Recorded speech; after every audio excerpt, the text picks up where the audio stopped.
I wish I knew how to quit you. Then why don't you? This is Codependent Content, a podcast where my partner and I discuss the TV shows, movies, and video games in which we've formed an unhealthy relationship. My name is Mattias, and my co-host is Shannon Riley. Join us each week as we try to make sense of the media we continually give our hearts against our better judgment, and commiserate with us as we struggle and fail to let go of the characters, stories, and worlds that we are entangled with. Because just when we think we're done with content, it draws us back in.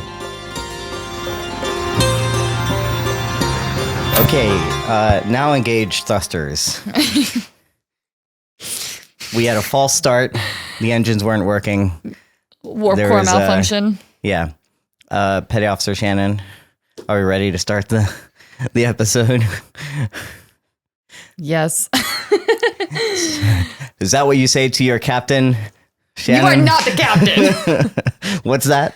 You What is that? are not the captain. Warp, engage. Welcome. If I sits in the chair. If I fits, I sit. Okay. Welcome everyone back to Codependent Content, where we are currently going through Star Trek Strange New Worlds Season 2. This episode 2, Ad Astra per Aspera. That's Latin for the stars, to the stars, with Through fear. through difficulty, through, well, damn it, now I forgot it. Oh my God. To the stars, through, to endure. You know what? I'm super tired. It's been a week. Why do you? To the stars through difficulties. That's what I said. Yeah, we landed Isn't that there. what I said? Which just reminds me about one of my favorite sci-fi movies that I really need to rewatch. Ad Astra. I really like that. I need to go rewatch that. If you haven't seen Ad Astra, I think it's a great movie. And has some really good emotional core things to think about. But that's different. This is Star Trek. Very, very different vibe from Ad Astra. I've never seen Ad Astra. I'll add it to the list. It's long and plotting and kind of a chore to get through. Oh. But you loved the movie? I loved it. Okay. I loved it so much. It's James Gray. He has this way of like making things where you have to stick with it. It's not an action-packed sci-fi adventure, even though there is a good, nice, really well done chase scene on the moon. Oh shit. A moon buggy, shall we call it, chase scene, which is pretty cool, with some cool, authentic, realistic, what I'm looking for, physics. Okay. I was going to say effects, but it's not exactly what I'm looking for. Physics. The physics were kind of real, which is pretty cool. I really liked it. Yeah, so I'm tired, Shannon. It's been a week. Yeah. I know it has been. It's okay. He napped on the couch for like an hour and a half before we shot this, so. But we're here, and let's see, as we usually start off these podcasts, well, first off, I should say, people have not jumped on the Star Trek train with us. I will argue it's because we have not also been marketing. Mattias has been working 3 jobs just this week alone, and we've had no time to go through and try to promote ourselves on TikTok. And I would argue that, the internet does great things, and usually when we connect online, it's a little easier to get people to stop through, Yeah, sure. But there's a few people that are around, and I'm glad they're joining us. And we don't have much feedback, though. Last week our episode was completely so much lore and so much talk about Star Trek lore. Yep. Get ready for more of that. I barely remember what the episode was about, but we did look up. You did send me an article because one of our weirdest thoughts, my weirdest, I guess, complaint about the episode was the fact that like Pike just kind of goes off and leaves. And it turns out it's because Anson Mount was having a baby. Well, his wife was having a baby. We're not yet there yet where the Anson Mount can have a baby. Yeah. But he had a baby. And so he was going on maternal leave. And this episode technically was originally like a filler because it was written knowing that he would have to go off and have this baby at some point. They just didn't know it was going to be the very first episode. Is basically what I gathered from that article. So it makes a little bit more sense, you know, that he would be gone and they would need to fit a whole schedule around another crew. So it was a good chance to get to know the crew, and that was great. But to me, it just feels off when it's the first episode. I'm surprised they couldn't find another way to just switch things around, but that's just me. Yeah. But there's your answer. If you're curious, why was Captain Pike gone? Oh, he was missing. In that sense. And you know what? What I love about that is they decided, instead of trying to change everything around or whatever, what I gather from the cast and crew and what you would hope from a show like this is that, you know, the ability to go off and do that for Anson Mount to not have to like miss the birth of his child and to take paternal leave for however many weeks, you know, and feel comfortable doing that.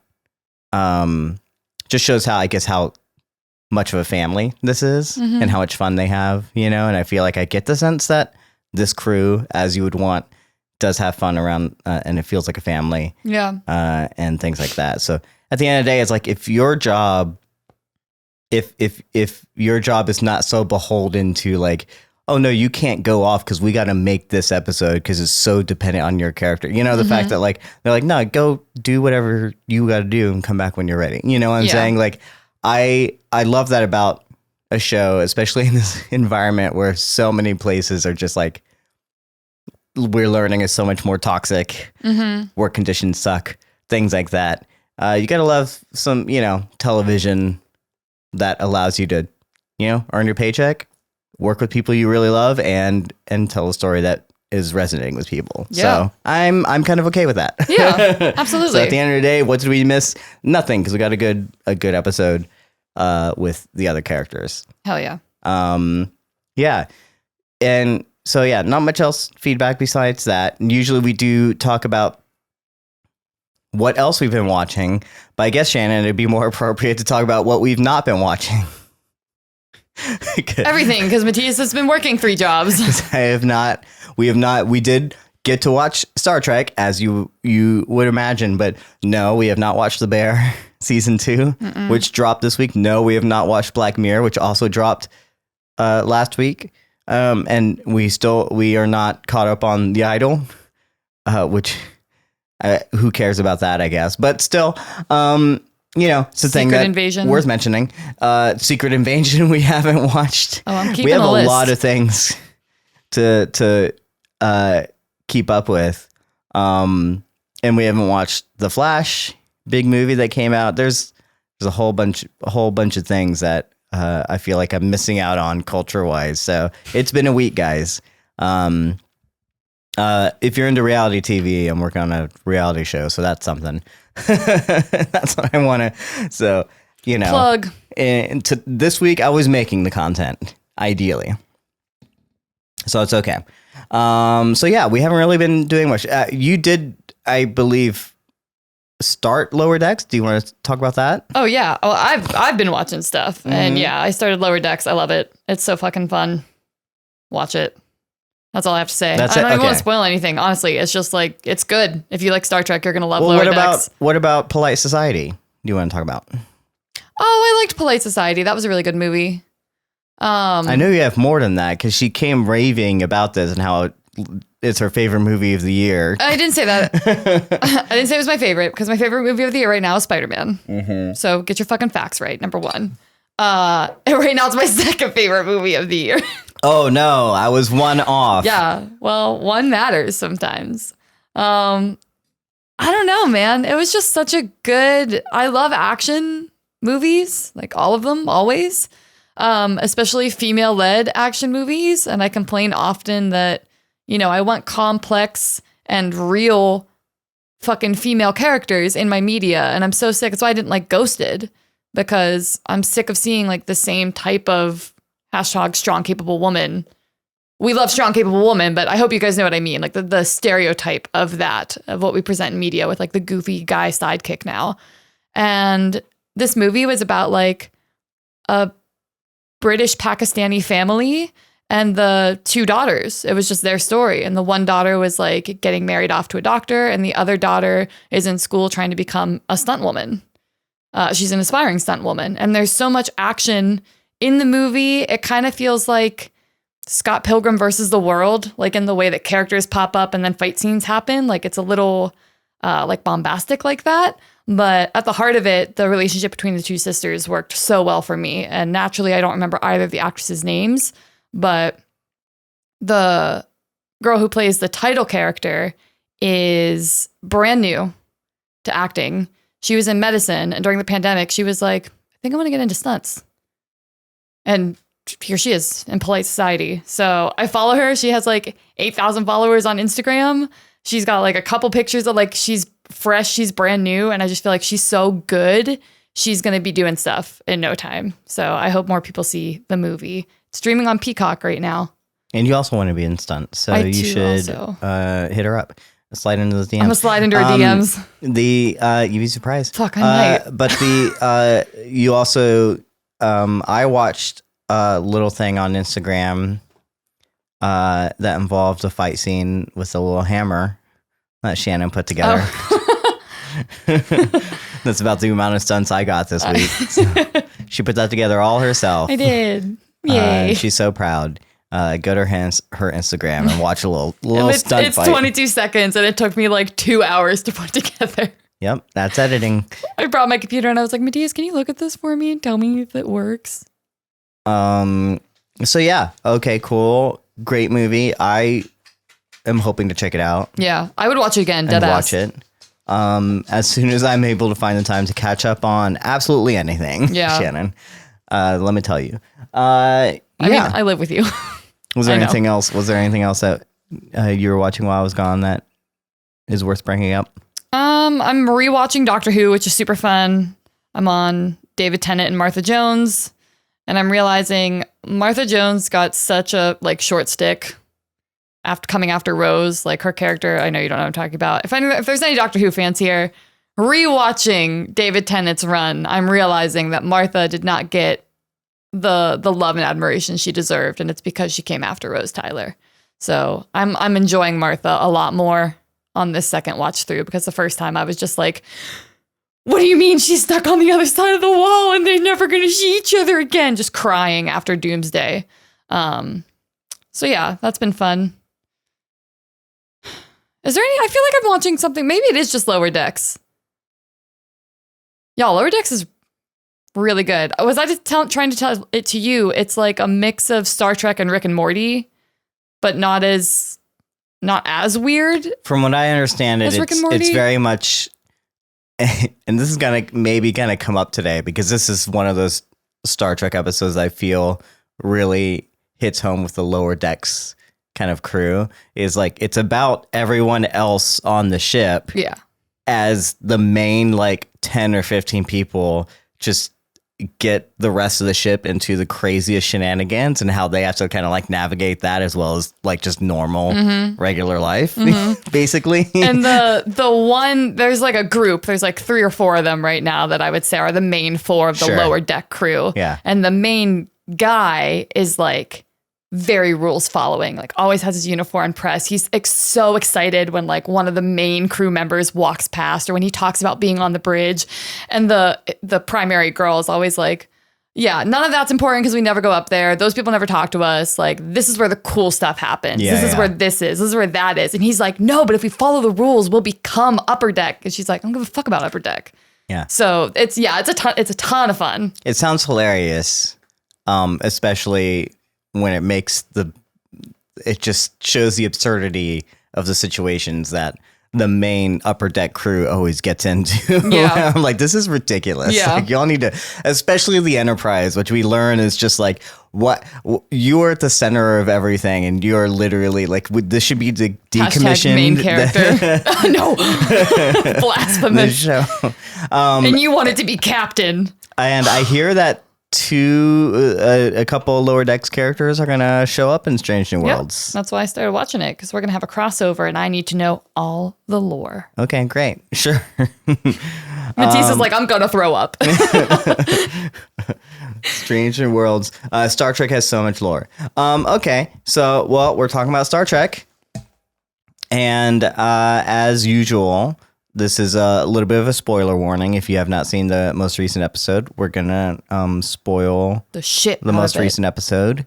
It might start with light spoilers and then just get into deeper ones. Who knows? And you should also, I guess, expect spoilers for other Star Trek entities, considering it's a huge universe and there's so much out there and so many different shows, and you kind of can't talk about one without the other, though. I don't know. I don't know if that matters to anyone, because it is Star Wars. It's Star Trek. You're right, and I would. I'm sorry, what did I say? You said Star Wars. That's gonna be me this whole fucking episode. I would also argue the nice thing about Star Trek lore is that it's often like mentioned in passing. So it's not like if I tell you about Klingon lore, it's gonna ruin the whole plot of like Next Generation. It's going to be like one episode. You're going to blink and miss it. So it's just going to give you something to look for if you do decide, oh, wow, I love Strange New Worlds. I should dive into Star Trek. It's just going to give you more fun things to look at, is how I like to look at it. But spoilers. Yep, spoilers. Left and right. I'm going to spoil the shit out of everything for everyone. Very excitedly. Great. So just be prepared for that. I think what we should do, because last week was such kind of a lore dump, and I really want to get into certain lore things and lore questions that I have, but I want to hold myself back from doing that and just talk straight about the episode first, before we get into those things. So yeah, Shannon, what do you think of this general thoughts on Episode 2, Ad Astra per Aspera? I think this is a great episode to start to dig into what we like to talk about when we discuss media, which is like feelings and what drives us to be and connect the way that we are and connect. I would argue more so than the first episode, which is kind of just like getting the band back together. Also, Star Trek has a great line of strong courtroom episodes. I would argue there's one probably in every season that people would look to and be like, oh yeah, that, like Spock's trial in the original series. So I like that this episode, much like the entire series, just reminds me so much of why I fell in love with Star Trek in the first place. Kind of these grand overarching ideas of, you know, we think that we're being the best and that we're doing our best, but ultimately you have to constantly keep calling into question like what your values are and how you implement those values into your day-to-day life. And the fun thing about Star Trek is that we're constantly calling the Federation into question. We're always looking at, why does the Federation actually act the way that it does? And I would argue that, you know, it's the captains that cultivate the change, not the Federation. So yeah, I just think this was a lovely, like, if you watched any other Star Trek before this, it'll feel like something that you've already known, and you can find something that speaks to you in this episode because of the context of the episode. Yeah. Definitely agree on those notes. As y'all know, this is my first Star Trek show. So I kind of wasn't expecting a courtroom drama. And then, you know, when you see that it's going to be a courtroom drama, I was like, oh, courtroom drama episode, here it goes. And not realizing that this is just kind of a thing that happens in Star Trek. Sure. We make a joke how, especially network television, we're rewatching Lost, and a lot of times it just turns into like cop drama. It's just a formulaic cop thing. Someone has Jack has to solve a mystery. He's basically a cop, you know, like it's every little situation just ends up being that. And, you know, hospital and cop dramas are the formulaic way of creating television, I suppose. Mystery is the one way to always kind of enter into any genre television. And in this case, Courtroom, it's just another. For me, it was a joke, but it was interesting. But at first I was like, okay, not being a courtroom drama, this isn't a Better Call Saul, you know, like, is it gonna hit home with me, or am I gonna like it? Like, and to a certain extent, I think that they, again, aren't as good as another courtroom drama. Right. It's not as biting as you would think maybe an Aaron Sorkin penned courtroom drama would be, but also does a really good job of, as you said, putting the kind of the Federation more under the microscope, you know, and kind of what we know about Star Trek on trial. Yeah. And that part I think I really loved, you know, and we'll get into the nitty gritty as we go, kind of like scene by scene. But mostly I think that they never really truly, to me, represent the side that is the prosecution in the in a way, like, and that's kind of what I don't like about Star Trek sometimes, is that it wants to subvert your mindset, you know, and get you to look at other cultures and other races and also hold up a mirror to our own society when they do this, but then and say, like, these things can change and should change, and this is the opportunistic, the idealistic utopia way to move forward, right? But the other side just ends up looking like not as fleshed out, and you're like, well, what, that doesn't make this doesn't seem like a real. This is just the same way you do, like, okay, they're good and evil, quote unquote, and in broad strokes, like we know that's bad and this is good, like, you know. And I'd rather it be more nuanced than that, especially when they call out, this is a nuanced argument. I was like, was it nuanced? How nuanced was it? And when we get into the details of that, it's like these things, if they're not as nuanced as you make them out to be, like, it starts to break down for me, you know. And it's like we're holding up almost an entirety of a series with this argument, but if it doesn't hold up, like, you're killing the timeline for me, like how this happens, you know. It's crumbling before me. But that said, it was still a fun episode. Got me emotional at times. I loved seeing the crew kind of come together in the plight of Una, the first officer, trying to be who she really is.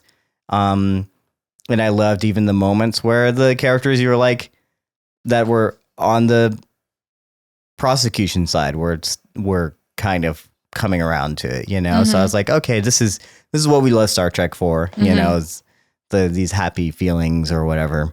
And so I really quite enjoyed it.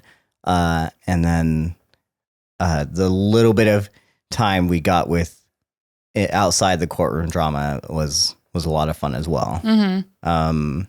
So yeah, overall, I think generally more positive, I think, than, not that the first episode wasn't positive, but just was, this was a step into the direction of why we love the show in the first place.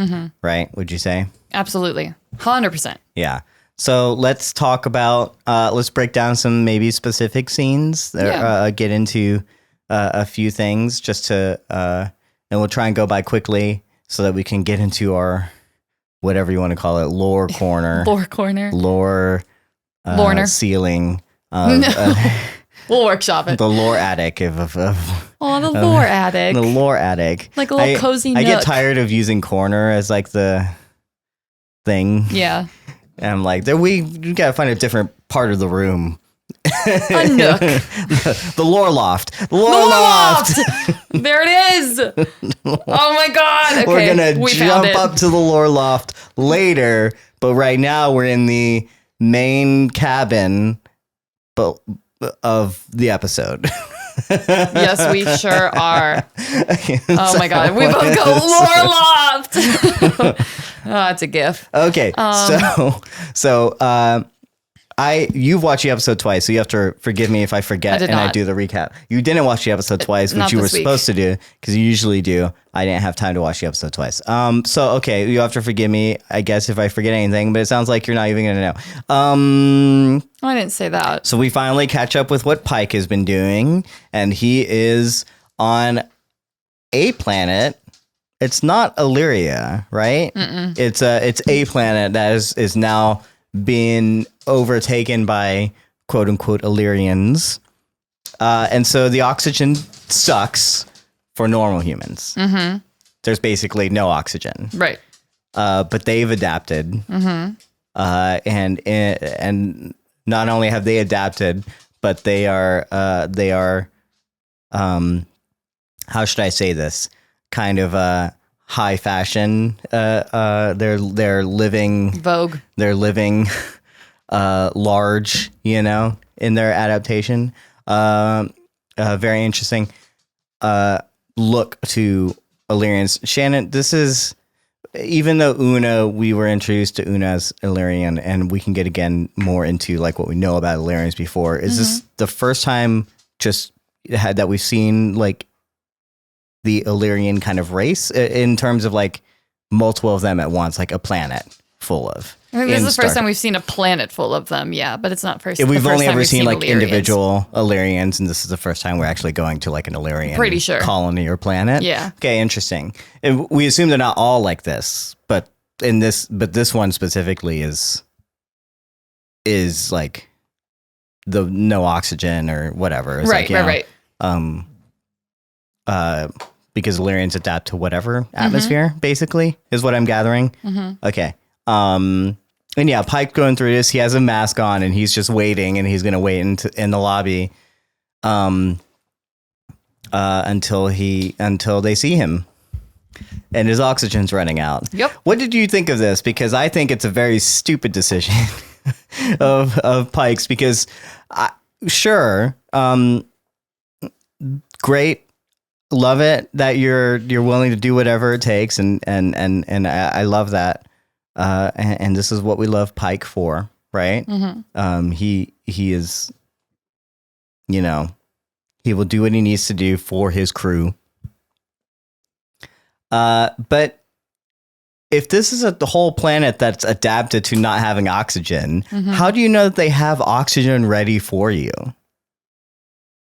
Like in that room, like what is your plan if they're like, we don't need this, so we don't have it. You're not supposed to be here. We didn't prep for you. You know what I'm saying? Mm-hmm. That seems a little bit ill-advised to me. Just taking the fucking gamble, got to take those big swings. Any thoughts about the scene episode? You said it. Like, this is why we love Pike, because he takes the big swings. He's like, I'm going to call your fucking bluff. I know y'all aren't evil. You're not going to let me die in your fucking lobby. Mm-hmm. So let me in so we can talk. And I'm willing to put my money where my mouth is by basically not like pussying out and not taking the easy way out. Just being like, fine, I'll come back later when I have more air. He's like, nope, see me now. I'm going to die in your lobby. Then you're going to have to clean that up. How about that? Like, I love it. He still had to get back somehow. Do you think they gave him some extra oxygen? I don't know. I'm just like, didn't seem like there would have been any consequences if he had died there, because no one would have cared. But like the Federation's not coming after him, and it would have been his own stupid mistake. Personally, is what I'm saying. He took a huge risk. Mm-hmm. Love it. He's very lucky. He's very lucky he got out of there. What? Love it. You can't.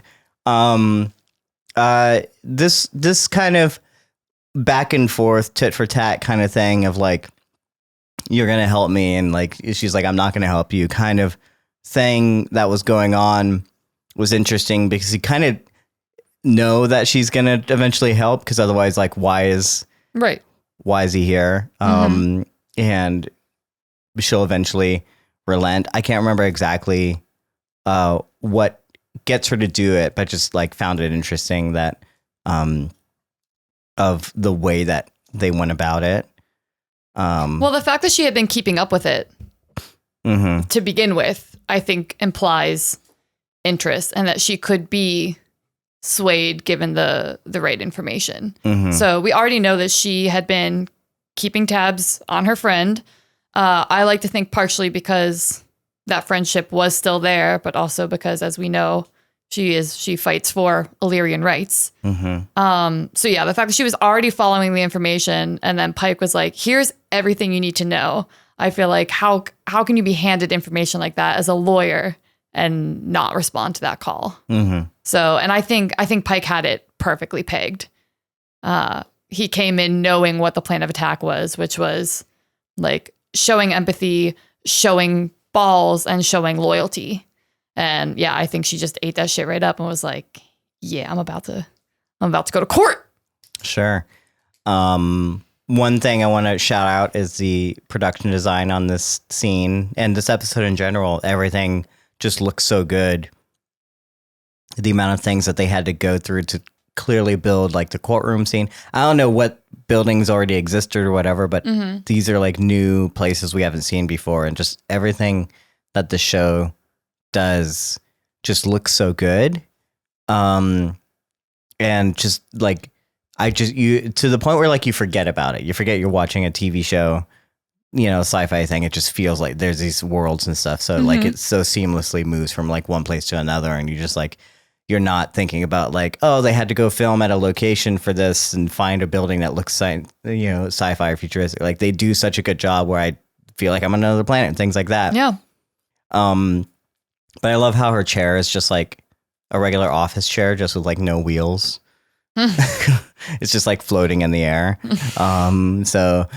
Future interesting thing that like I didn't notice at first, and you're like, oh yeah, that's it, but it's clearly just a office chair. I think without wheels. And I'm like, oh, I'm curious about one, the effects that it took to do it, which probably isn't that hard, but also might be extremely hard. But then it's such a small detail that no one will notice if you're not paying attention. That probably, you know, took quite a bit to pull off or something. You know? So I didn't notice. Super interesting, the little things like that. Yeah. That they actually put in there because no one would be paying. They could have just done an office chair. It's like, nope, this one floats. Right. Because it's the future. The future. Yeah, I know we missed, I think, a scene between him and Una. No. Una and the prosecutor before he goes to visit, right? Because she has counsel, but it's counsel sent by the Federation that works for the Federation. Anything you want to say about? I just mostly all the scenes we get outside of Una's actual trial is just setting up the trial. So it's getting the lawyer to the location. It's showing us why we need the lawyer in the first place, which is they offer her a terrible deal, which is like, you don't have to do prison, but you have to plead guilty and you're going to have a dishonorable discharge. And the argument is, well, you get to still like live a life. You're free. You're not going to go to jail. And Una's like, that's fucking garbage. And my counsel sucks because he's yours. Like, he's Federation. He's on your side. He's not on my team. So that's that scene. And we also have little moments with, we get Pike and the prosecutor. They have a scene. That's actually in the middle of like, I believe like it comes in between the trial stuff, you know, because there's multiple days, I think, of this trial we're led to assume. Yeah. But ultimately, I do think all of these scenes are just like, they're just giving you a little bit of information of like, it's showing where the lines are drawn, and it's showing how connected and how loyal like Pike is to number one and how loyal the crew are to each other. Well, sure. There's there's a lot of there's always a whole lot of setup for any episode. Cool. You have to do scenes and set things up, but there's a lot of things that I find interesting. Like one, like I'm curious to you. I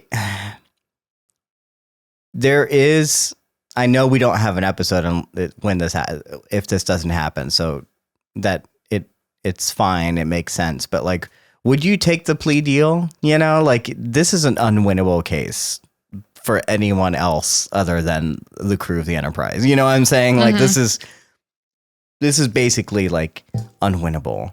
Yeah. And I'm even surprised that they allowed an Illyrian to defend the case as counsel, just because like this seems like a court martial situation, and usually you do not get she's a civilian, first off, and not only is she a civilian, she's not even allowed in Starfleet, so she can't. I don't think she can be counsel in this situation. So I'm already surprised. So like, not only would you not even get your own counsel, you want to get an Illyrian. So that kind of stuff confuses me, but it just seems like unwinnable. You know, the law is like clear and things like that. I was like, I feel like I would have taken the plea deal, you know, like what makes Starfleet so special besides the fact that like you're a main character, everyone wants to be in Starfleet, right? You know, but that's again military propaganda, I guess, in a sense. Yeah, so, in a way, it definitely is. And I do, even if you're not thinking of it from the Starfleet is all mindset, it's also the idea that eventually like there comes a time for certain people where they stand up in unwinnable situations, just because of the time of year that it is. I'm thinking of Roe v. Wade right now. Like sometimes all it takes is one person in an unwinnable situation to get that ball rolling and to start cultivating change. So for Una, if this is something that we're led to believe she's been grappling with for years, you know, she achieved her goal of being in Starfleet. She's in love with her career and her crew and her life, but ultimately not all of her is like seen and accepted. And she knows what she had to do to get to where she is, and that there's a lot of people like her that are still suffering and aren't accepted. You know, maybe it's just that point of time for her where she's like, that's it, fuck. You know, it's time for me, because once you've achieved your ultimate goal, what's left but to like pull entangled and like chase a new dream. So if this is that moment for her, I think that's kind of cool. But also, yes, like she's a main character. Obviously, bitch is not going to take a plea deal. She's on the Enterprise, guys. She doesn't need a plea deal, okay? She's going to roll nat 20s all through this bitch. Yeah, they're going to win. Spoilers, I guess. Spoilers for episode 2. So we're rolling through some things. I remember you perked up quite a bit when, okay, we know they get counsel. They decide to go to trial. It's a whole done deal. And then even the prosecutor, which is Pike's girlfriend. On again, off again, but I feel like mostly off again. I remember I believe she was in the first episode. She comes back in the last episode of season 1 to take Una into custody for being an Illyrian and lying to the Starfleet. And, you know, that's the only time we like see her. And like, it's clear, like, I think you were the one that reminded me like we had seen her in the first episode, because I didn't remember who she was or whatever. So, so funny thing there, how she gets involved. So she's mad and she's trying to talk to Pike about this. And you know, he's I guess tensions with her. So I kind of don't know what that relationship kind of is, you know, and we kind of go back and forth on that, you know, and how she's just trying to do her job, which kind of makes sense. But as soon as it like escalates, you know, we go into what I guess like a deposition almost of sorts, and then you perked up when a admiral walked in that was going to be part of the prosecution. Oh, the Vulcan admiral. Yes. Yeah. You perked up quite hard. So I get excited when I see Vulcans, or I was like, oh my God, what if he's a Romulan? But he's a Vulcan, which I guess I should have guessed. But because Vulcans are, as we all know, so logical, I was very interested to see what that point of view was going to be. And then we get like 2 seconds of it. So he really didn't have that much of a say or an influence like in the whole thing ultimately. But that's why I was excited, was because I thought the trial was going to pan out like a little bit in a different way because we'll get into it. But ultimately, you know, if you have to look at what some people consider to be outdated rules, there's a lot of emotion that plays into that. And with Vulcans being so logic based, I wondered if that was going to come in and he was just going to like start laying down facts and like not be influenced by Una's backstory, because that's emotion, it's not fact, kind of thing. So that's why I was so excited. But yeah, it didn't quite play out the way I was anticipating. We do get, I guess, kind of a scene of Vulcan logic between him and Spock as they are in the cafeteria.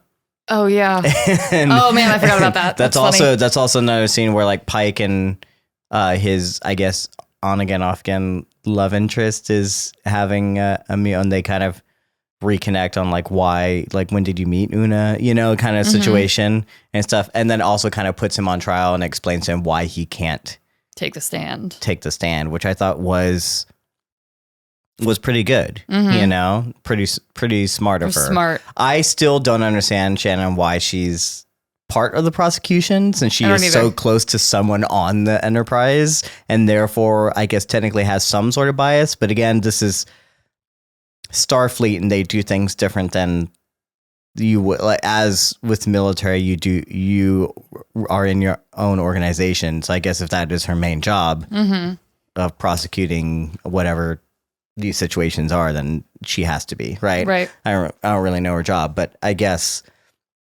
but it does feel like a conflict of interest almost, you know. But I did think that she did a great job to show like why he can't be on that stand and not make it about him. And that I feel like comes up multiple times in the episode, not just for him, but like other people of the crew. Like we have to keep being reminded that it's not about them, you know. And there's members we often gravitate towards. I believe La'an has this whole subplot that she goes on and wants to like make, like try and help and things like that. And at the end of the day, she doesn't really help, you know, because she doesn't need to. She doesn't need to, and it's not about her. It's not about her, know. So, yeah, I love that. Also, a good way to, I guess, continue to allow Anson Mount to have a schedule where he can go back and visit his newborn baby. I thought that 100%. I was like, what a nice thing that they were like, we know this man is going to take paternity leave, so let's make at least 2. I'm hoping not, you know, if he needed the time, he needed the time. Like, I'm hoping not much more than 2. Actually, I think the next episode is La'an and Kirk. So I think we've got 3 episodes where like Pike's not really around, and good on fucking Star Trek for giving him that time. But at least this one felt more cohesive. You know what I mean? Whereas the first one, he's like, bye. Yeah. So I still love it though. I love that reminder of like, it's not about, you can't solve everything. You can't be a part of everything. Like you can't come in on a, you know, white horse stallion and save the day all the time. I like her thing is this every captain or is this supposed to just be Pike? You know, because when she says, oh, a long inspiring speech at a graduation, that must have been hell for you, you know, in sarcastic terms. Every captain. Is that every captain? They just love to do. It's even a joke in Lower Decks. Like it's a joke in something. Yeah, Lower Decks, which is what I just watched. Yeah. The main girl obviously sees the captain. They're both in red shirts. Ironically, they both get stuck. They're in like a prison sort of thing, and he's like, I don't know what to do. And all of a sudden you're looking at her and she's like, okay, I'm planning this. We have to fight this thing. This is what we're going to do. ABC. She turns around and he's writing his speech that he's going to say on the like wall of the. Yeah. She's like, are you going to give an inspiring speech? He's like, it's what I do. It's so funny. Shit. And also reminds me why Chris Pine was like one of the best captains we've had, because he is like so good at like also just having that energy of like, no guy, especially in like the Dungeons and Dragons like movie. But yeah, it's weird that they mentioned this about Pike. I'm like, no, these captains are just interchangeable at this point. Like they're just all the same. The best qualities become captains. So I do hope he gets some opportunities to really differentiate himself. During the scene, we also get, I think, the most hilarious scene we've had so far this season, which is when there's two Vulcans just enjoying, I guess, a dinner, and who are our characters? Our pilot and our doctor are kind of looking over and pretending. What is she saying? She's like, she's mocking like how they're having their conversation. She's dubbing it. She's like, why, yes, I would be very interested in doing that, Spock. Like, just totally shitting on both of them. Yeah. And then Mbenga is like, oh no, you can't tell he's really angry right now. Yeah. You know, no one can tell. That's not true. But yeah. Well, like, he would know. Can tell because I know he would know, but like I do these funny jokes where like there's not really anything to pick up on, but like it's funny because it's sci-fi and suspension of disbelief, you know, kind of thing. And when Ethan Peck, again, best spot. I no shade at all to Leonard Nimoy. This is the best Vulcan, best Spock performance I feel like we've ever had.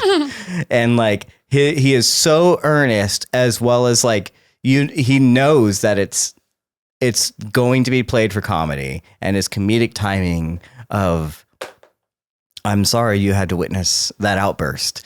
And I just busted out laughing because it's hilarious. It's very cheesy, but also he does it in such a way that I can't help but just like be like all in this like cheesiness of this world or whatever. Like it's one of those jokes that I don't think would normally land with me if it wasn't Ethan delivering that.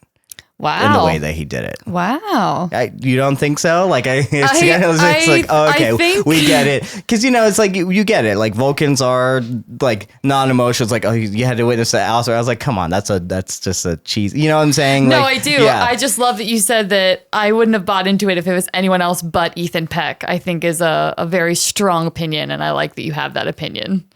Okay. That's it? That's it. Okay. Well, she didn't like it, apparently. So there's that. Yeah, it was great. It was great. Funniest scene. Great little brevity before the actual courtroom drama. And so let's get into the courtroom drama, which is, I guess, being televised only to the crew of the Enterprise. And only like some of them. What is going on here? You know, now that you say that, I'm like, yeah, maybe. Because it was supposed to be, it's not a private case. The case files have been sealed, but it's not like a private case. As soon as they go into court, is it televised? Is it public? I don't think so. Well, how come they get to watch it? I don't know. It's so interesting. I agree. We will talk about this later because I hope this has further ramifications instead of just, oh, well, we need to watch what's happening and they need to see what's happening, you know, because otherwise they can't be affected and therefore we can't have a show, you know, kind of situation, right? Right. So that's kind of what that is. Like, we get it, but there's also like no clear like rules about like who else is watching this or has you're right. access to it, you know? Yeah. So it's very, very interesting because there's definitely no reasons why certain members of those crew like need to even be present, right? Yeah, like respectfully, yeah, 100%. I agree. I just kind of accepted it for what it was, but you're right. Now I'm like, oh, is it just because like our main crew has to know what's going on and we have to watch them be affected by what's going on, and this is the way that we do it? Yeah, probably. So the trial happens.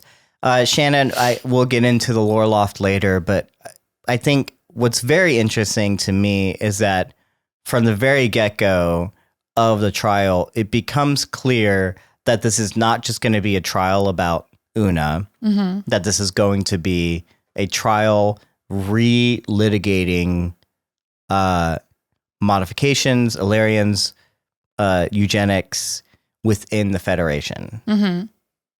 And what's funny is like Una seems to get mad at this when she finds out that this is... What's our counselor's name? Do you remember? Great. So when her lawyer and her friend... Her lawyer is Nira. It makes it clear, like, no, this is the time for us to speak for all Illyrians, not just you. Like, it doesn't matter what happens to you. Like, I'm not here for you. I'm here for Illyria. This is a step, right? I kind of felt like that was clear, you know, from the get-go. But Una's mad about that because she just like, you're not actually here for me. But what's interesting is that the prosecution is the one that sets up the stage for that.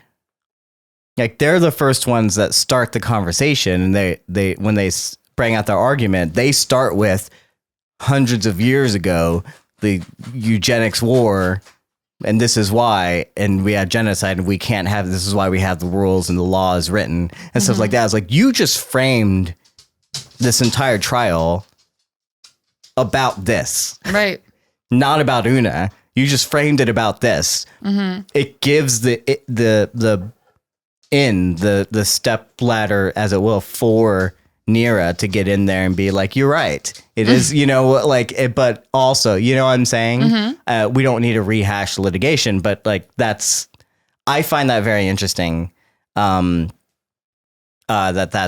what it becomes. And so that is what this trial ends up being about. Right. Well, that's why I kind of curious to see if any of the Vulcans in the room would like have something to say. Oh yeah, there's 2 Vulcans. Because I would argue that technically both arguments deal with emotion.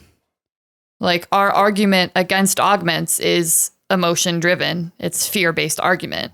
And our argument for wanting to accept Una and Illyrians is also emotion based. So again, I was like, with 2 Vulcans, I'm like, they're going to bring something up that's not like just who do you feel worse for? Are you more afraid or do you have more empathies? Like which side's going to win? But that's not how the Vulcans played. never really goes that direction. Which is fine, but that's, you know. We do set the stage for this to not just be about Una and her, where she belongs, but this about relitigating eugenics in general. And I think we're going to get more into that into the lore corner. So Lore Loft. And we'll, because I find that all very interesting stuff. But let's continue down the path. We do get Commander April gets on the stand. He has to deal with Admiral April, who I don't know what the actual ranks are. Yeah, Admiral April. We wanted to talk about. You can talk about this too if you want. I love seeing these dress uniforms. Yeah. And I asked you about these are kind of ceremonial uniforms. These are things that you in the military you have your dress uniforms. Very interesting. Every branch has their different ones. And I from what I understand, and I asked you, I was like, is this the first time we've seen dress uniforms? Have we seen dress uniforms like this before? So it sounds like this is also like they take on new ways of doing these later on. I was a little bit underwhelmed only because typically dress uniforms do not match at all like your normal uniform. And I feel like that is a missed opportunity where like everyone still has their colors of what department they're on. That's fine when they're wearing their normal work uniforms. But I feel like all of these should be the same color of the branch, you know, or just be black or white or whatever it is, you know? Yeah. So that's just, to me, is something that I know is typically how it is. Yeah, because in the Navy, what is it? We have both. We have black or white. As your dress uniform? There's summer dress and there's winter dress. Aw. Black is winter and usually heavier, and then summer is white. And then there is a different dress uniform for ceremonial things. Because the Navy dress uniforms are the what you see in all like the musicals, like the Navy guys wearing those things, so there's one that's more like suit and jacket kind of situation, sure, kind of like more like what the Marines would have for dress uniforms, so that one you would wear for like weddings, things like that. Wait, pause. What's the difference between like a dress and a ceremony? Like dresses for like parties and events? Dresses for just more, again, you use more special occasions like your graduations and things like that, and you can wear it, and some are different for officers, so officers would have different dress uniforms. I can't remember all the different rules right now, but like I believe you just have different for different occasions, like whether it's a dinner, which would be ceremony, a dinner or wedding or things, so it's like versus, work, dress, ceremony, things like that, you know. Funerals would also include some things, right? So in this case, I'm a little disappointed that this wasn't a different color, but I did like that we got a chance to see them in a different type of uniform, at least something they're very different. Pretty too. I know in the original series, this is one of like the first types of dress uniforms that you see, which is just their regular color with like those cool colored badges. I don't know if you noticed those, but the badges change size and shape based on like their ranking. I'm assuming, again, like I said last week, it probably has to do with the budget of the original series. And they were like, oh, fuck, we need dress robes. Like, let's just add a collar and a cool new badge. But again, like it's pretty, it's updated. It does the job that you need it to do. And a little thing I noticed, there's a picture of Pike and the Admiral a little bit younger, and they're wearing like the OG dress or ceremony, I don't know what to call them, uniforms. They're both that like puke, like mustard yellow color from like the original series where Kirk kind of had like a puke green shirt for a while instead of the standard gold. And they were this like velour, like cowl neck sort of nonsense. It's just a little picture like on his desk. And I was like, wait, that's really cute. So I feel like a costumer had a great time going back to the original series and being like, okay, here's a little Easter egg for people that are looking. And then how do we take this simple version of dress robe from the 60s and try to make it a little more fancy for like 2023. So it's pretty. I like it. And we definitely do graduate to, and that's why I'm confused if there's a difference between like when they wear their colors as a special uniform or if there's like a ceremonial uniform, because I'm remembering Kirk, Spock, and McCoy all in this like red uniform, like a red fancy uniform with a little white collar and stuff. So I feel like as we progress through the Trek timeline, we change.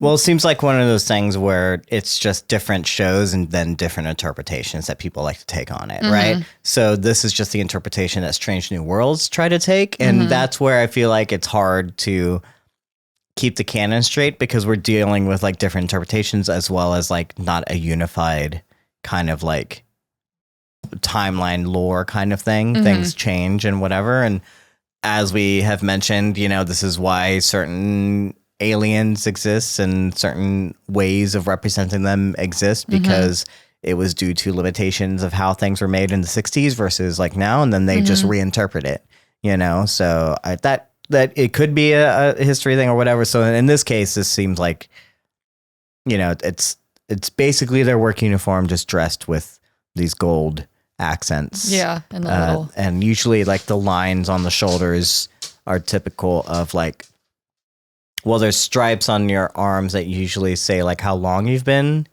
in, and then these are like ranking and length of time in terms of like terms of service, So you'll notice like the Admiral Vulcan, his dress uniform has like more, or like the judges, they have like more lines or whatever. Again, I don't know what they stand for here in these contexts, but that's usually those kinds of things. Oh yeah. So yeah, we get, I mean, I don't know, just passing through it real quickly. The only people we get on the stand are like 3 character witnesses for the defense, and then 1 character witness that also ends up being for the defense, but it was for the prosecution as the Admiral April, right? And he's like, no, I would have, like, his whole thing comes down to whether or not he would, if he had known, would he have promoted her, you know? And he ends up being like, no, because it's the law. And I'm like, yeah, that makes that. Yeah, that tracks. Yeah, you know, but like he makes it clear that it's not like how good of a person she is. Right. You know? I forget, who do we have? We have Spock, the Doctor, and who else takes the stand? La'an.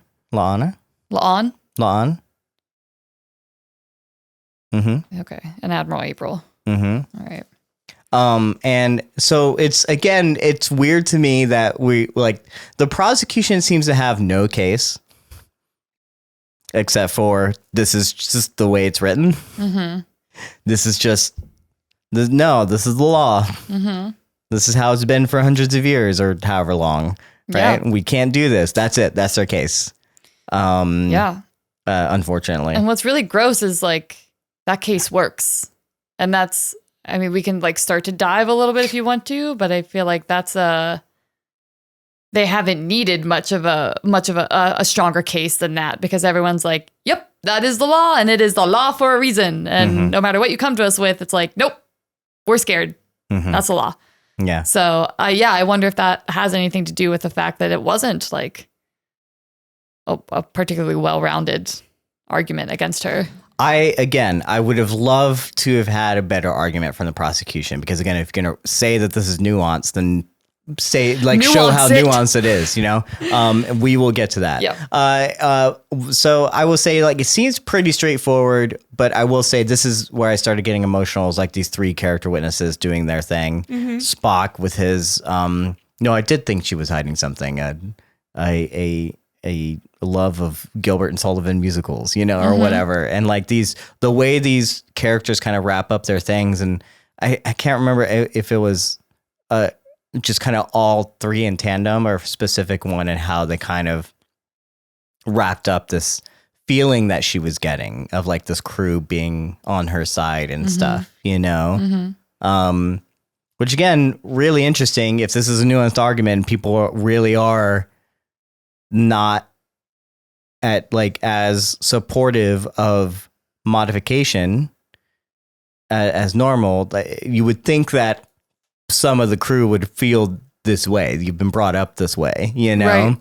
Right. But we don't, but they all are fine and they're all happy. So I guess, like, you know, it's great. Great for us, because that's what we want. But like, I don't know. Yeah, moving, I guess, more towards the end, if there's nothing like in the middle of this thing that you want to say. I guess the next big moment is the Vulcan prosecutor basically, when Una gets on the stand, and their only defense seems to be like, again, bringing Pike into it, which was their fear of like, well, this seems like this is a problem with chain of command. This is a problem with the entirety of Enterprise. Because someone had to know, you know, how long did Captain Pike know, you know, and she can't answer.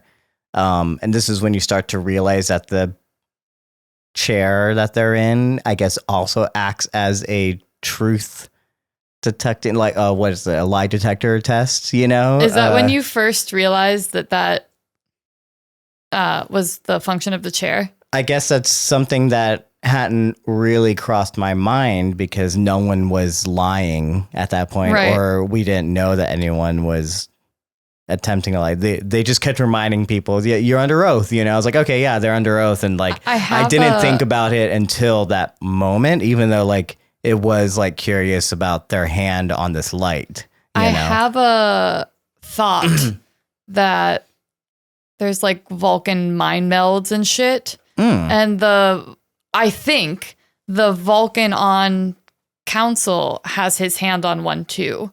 And I think he's the truth. Like, how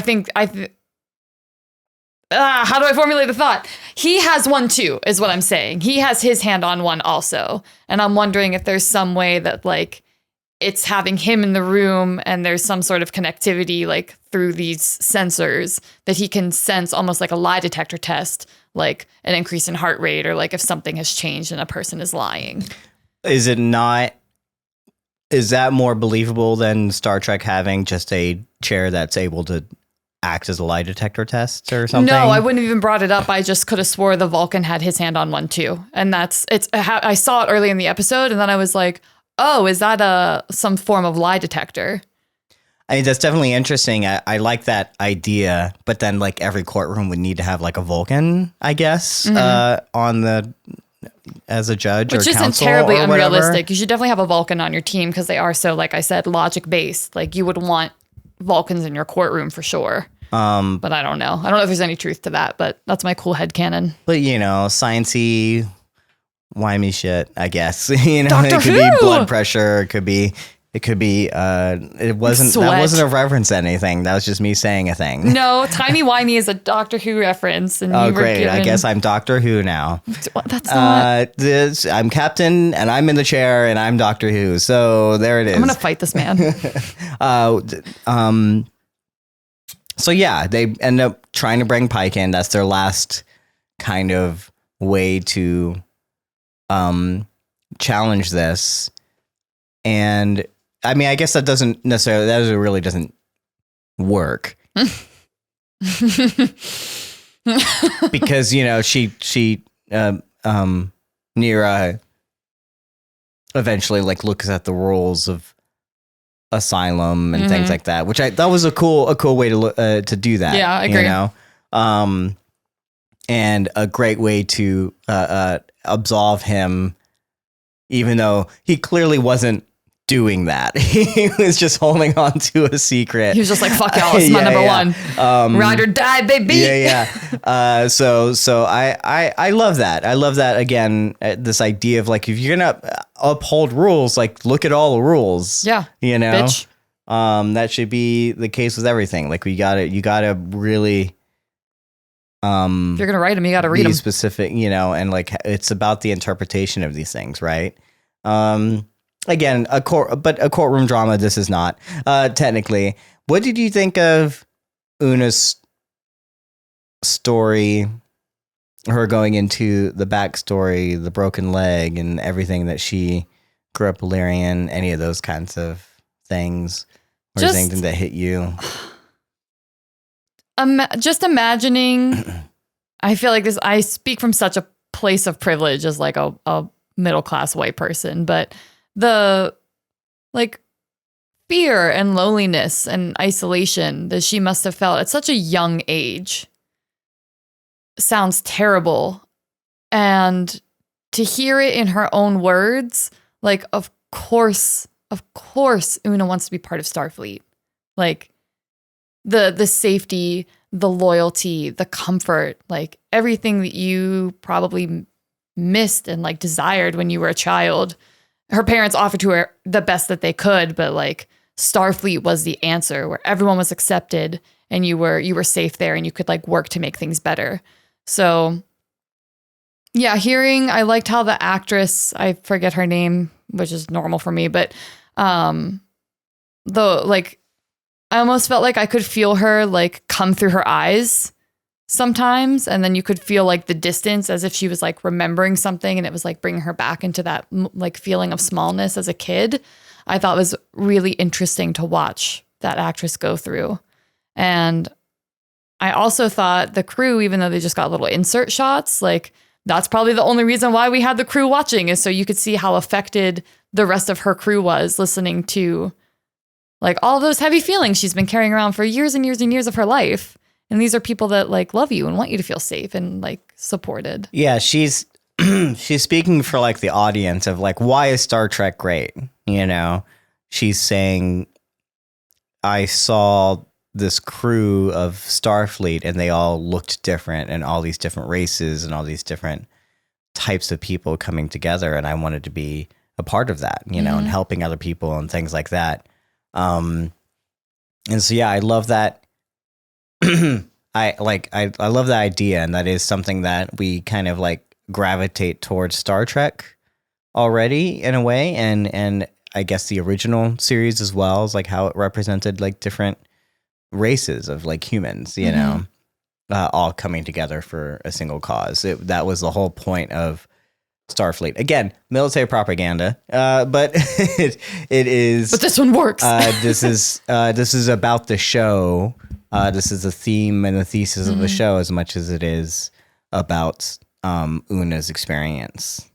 Clearly, you know. So right. I do find it beautiful. This is a moment that caught me off guard. I in terms, I wasn't expecting to get emotional about this courtroom drama because I was like, we know how this is going to go. And, but it was something that hearing her talk about it and seeing that story was, I think great, and just well received by me in terms of like, yeah, this is why I love this show, you know, of seeing all this kind of stuff. So I also will say again, I like that Star Trek doesn't hold the Federation upon a pedestal constantly.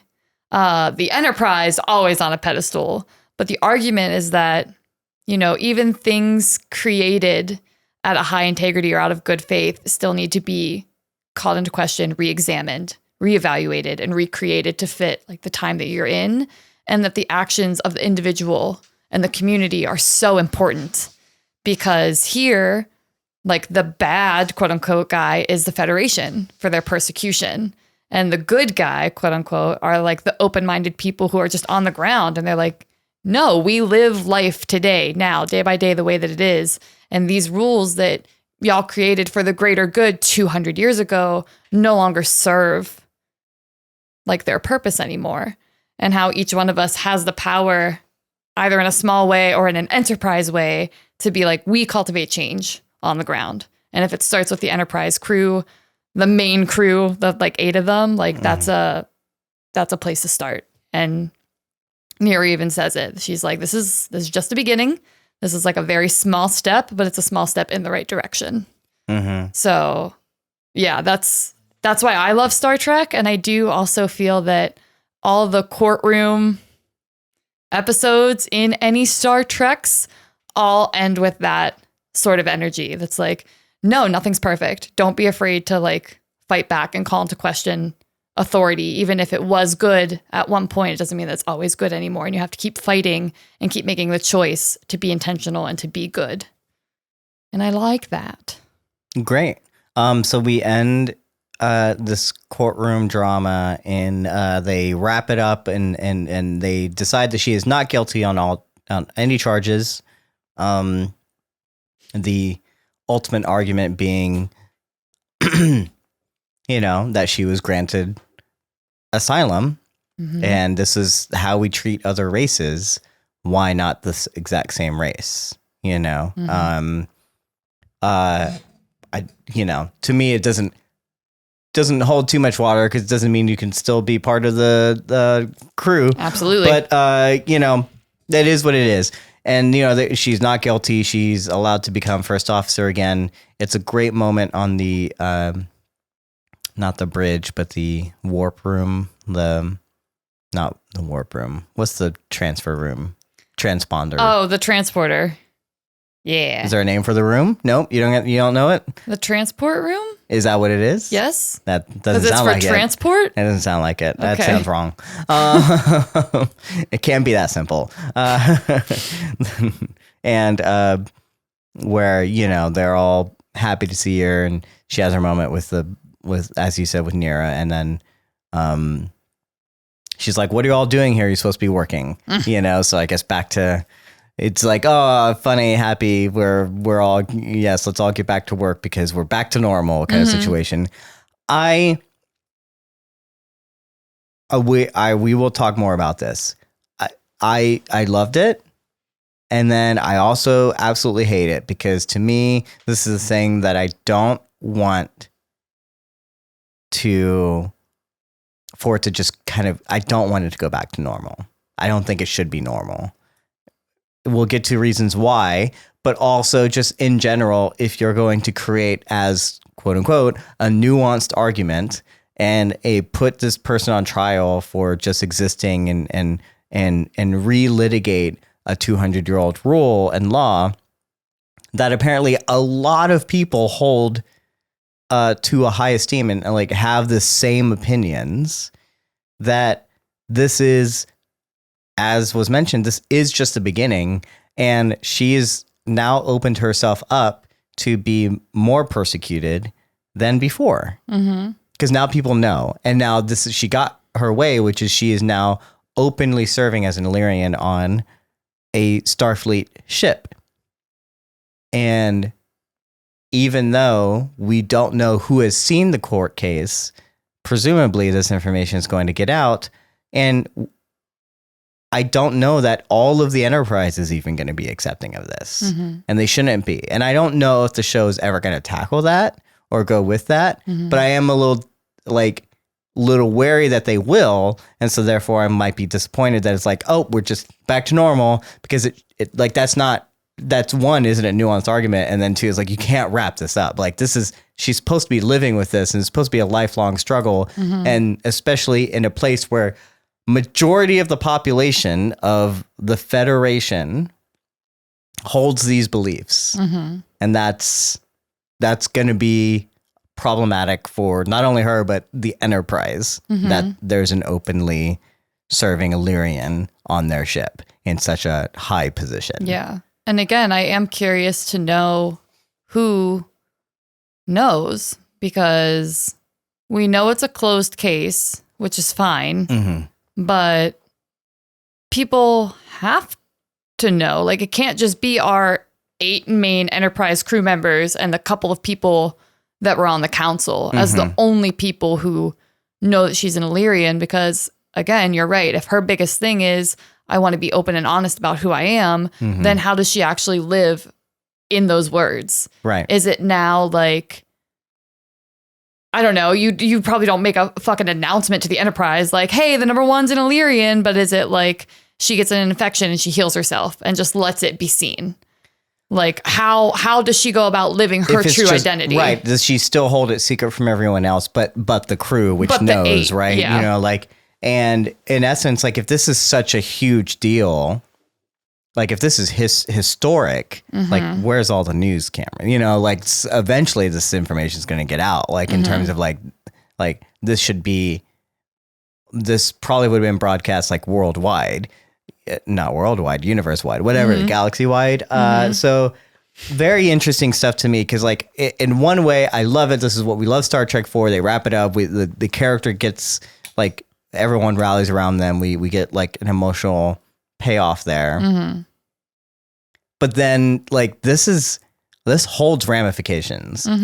If it didn't hold ramifications, then it wouldn't have been litigated in the first place. Am I wrong? Like, right. That is then like, what's the problem? You know, like, if this is not supposed to have ramifications, then why even do the episode or do this? And I hope the writers are going to tackle that. And I hope that what's interesting though is like that ends up being what the show is about, you know, because this is changing an entire organization.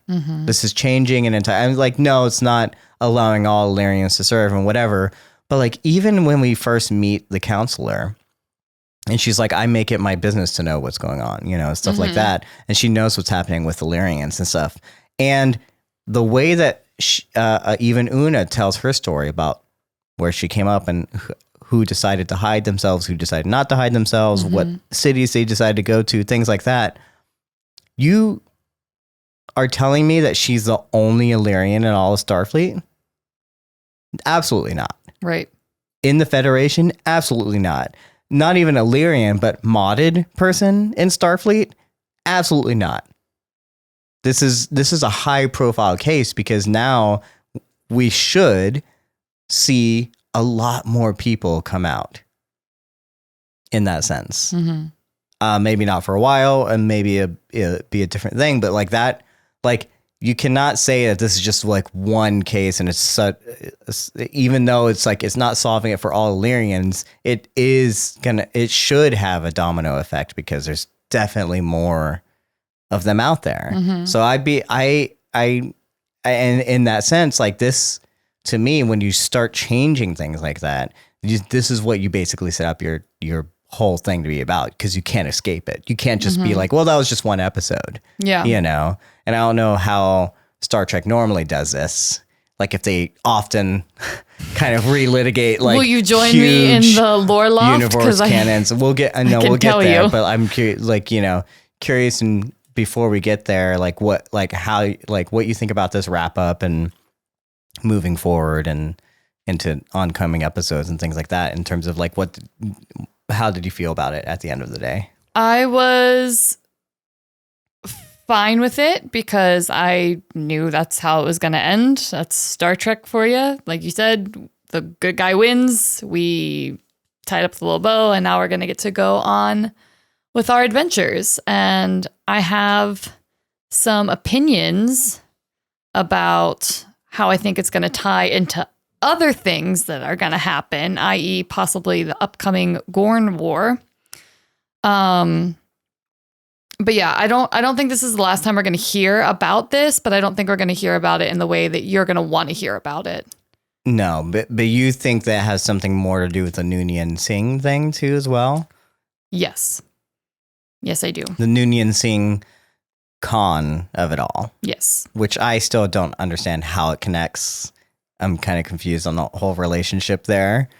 Get ready for the Lore Loft, guys. It's not necessarily lore, but like, it's like, but you think that the show is going to bring in more of that, like, in essence, like that kind of like idea of modifications and things like that.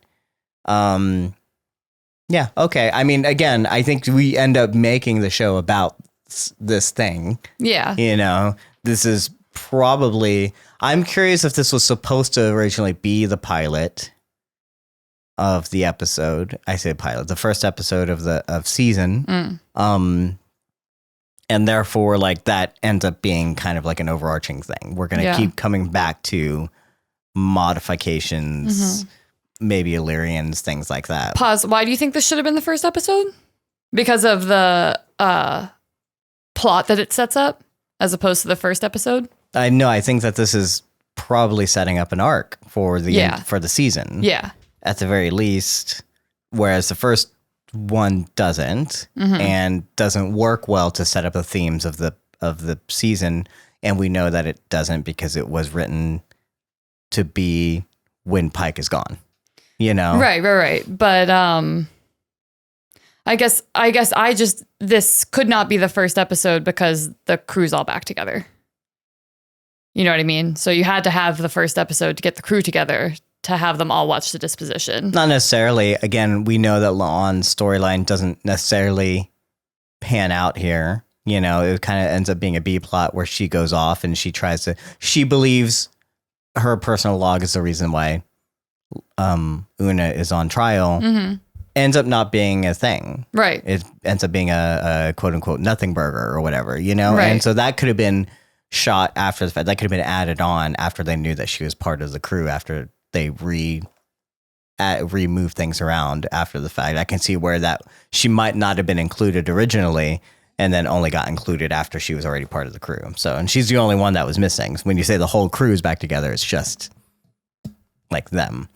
Pike was always supposed to be part of this episode. You know, like the reason he wasn't gone.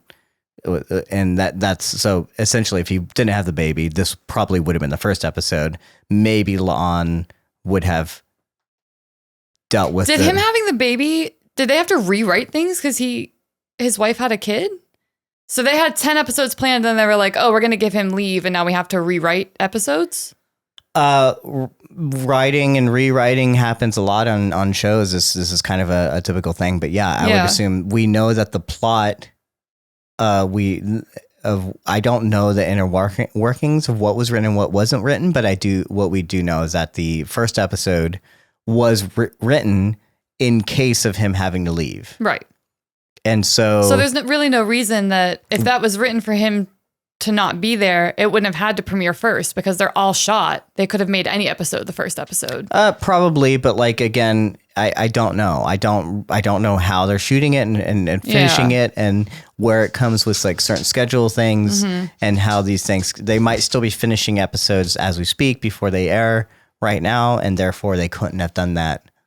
You know, things shift a lot in schedules.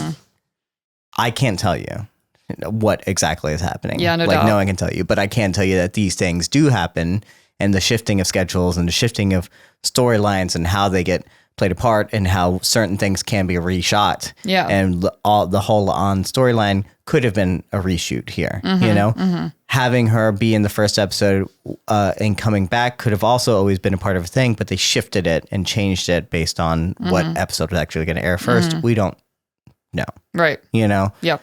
Or it could have been a second episode thing that they were going to do after Una came back on board, and then they decided to leave it, you know, and there might be evidence of these things. I don't know. This is just, it's how movies and TV shows are made. Sure. And we don't ultimately have answers. Point being, I do think that this sets up the possible arc of the season. And the things we're going to keep revisiting, you know? Yeah. And especially when Lon is on the stand, which is the one thing that might have always been part of it, you know, like, and they're like, oh, any relation to Khan Noonien Singh, you know? So that's clearly something that they want to keep. Either it's an Easter egg to just kind of keep reminding you, because, you know, the most well-known story of all of Star Trek is Wrath of Khan. Or they might actually do something with it, you know, but I don't think I think if you're going to have a character that has a relation to Khan in your main cast, then that's eventually going to have to be tackled. Absolutely. You know, in some way or other. You know, it can't just be like an offhanded, like, you're related kind of thing. So yeah. So it sounds like you generally still love the episode and and love what it's setting up and things like that. Yes. Great. Absolutely. So I guess we can take the journey and tippy toe up, if you will, to the loft. Let me bring down the ladder slowly.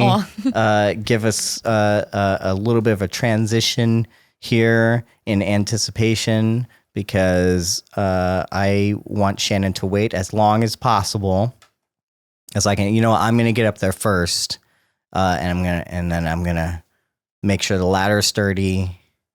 You know, make sure that the floorboards are not creaky. Yeah, and then maybe invite her up along with you to the Lore Loft. Pew pew pew, Lore Loft. We need a sound for this. Okay, Shannon.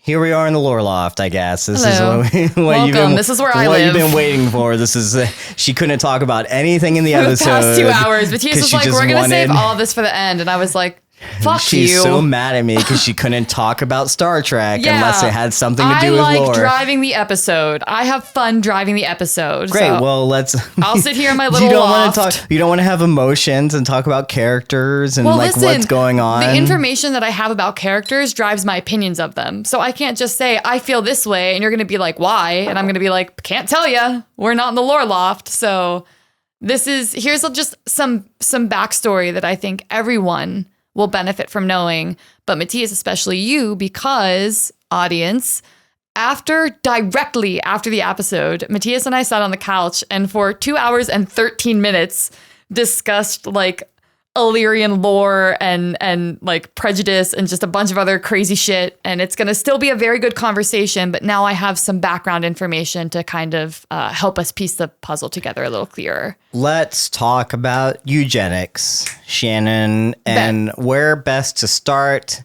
then with the Eugenics War Tell me, what is the Eugenics War, Shannon? So, what do we know about the Eugenics War? The Eugenics War happened in the 1990s.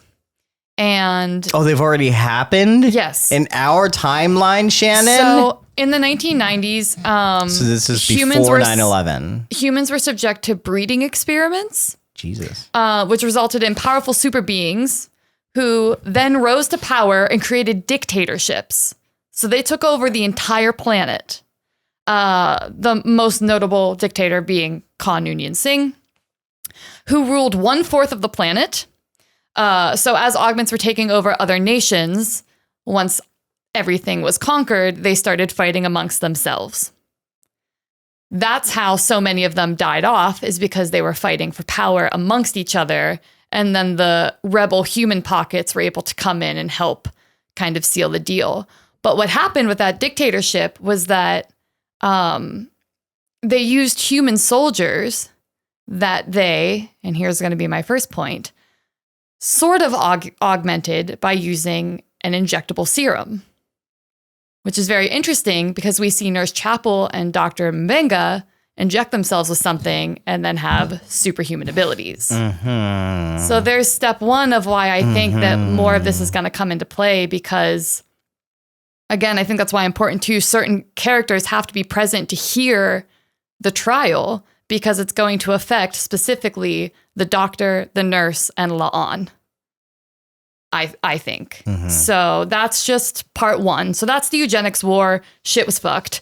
The Eugenics War led directly into World War III. So once the few remaining super beings, they stole a ship and they left the planet. So there's like a handful of them still alive. And convenient.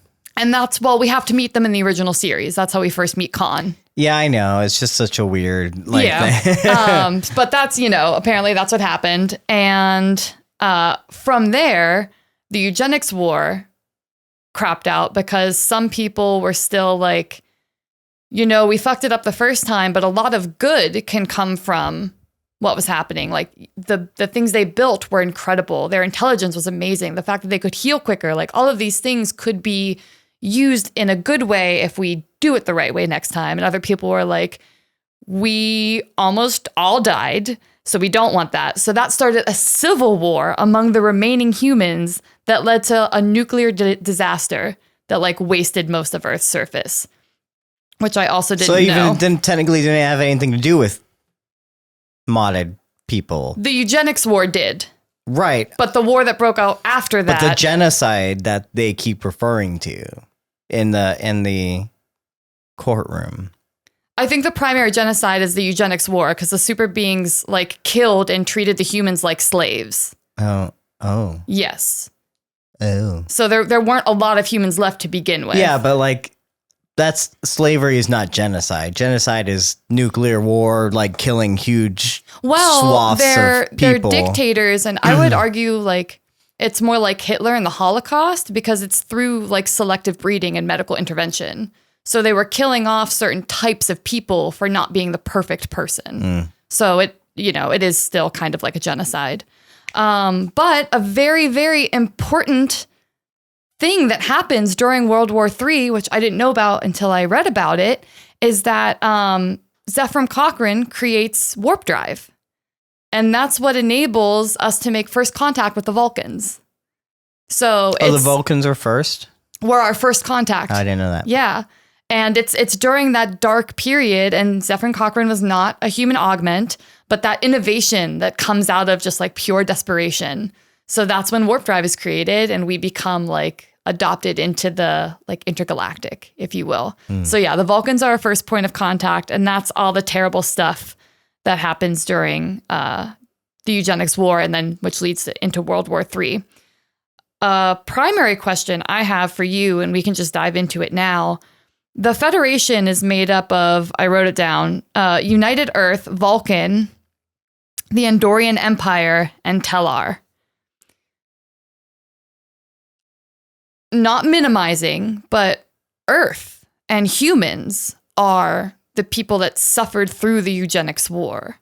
Mm-hmm. And I'm just wondering why the Federation has such a strong rule against augmenting when really it's a fourth of the Federation that has the problem with augments. I mean, that's always been my main question about the entirety of the episode and us trying to figure out, like, who are Illyrians, what are Illyrians, and if they are a different race with different cultures and different beliefs, like why we accept other cultures, even ones that aren't part of the Federation, we still accept them and allow them to continue on with those things.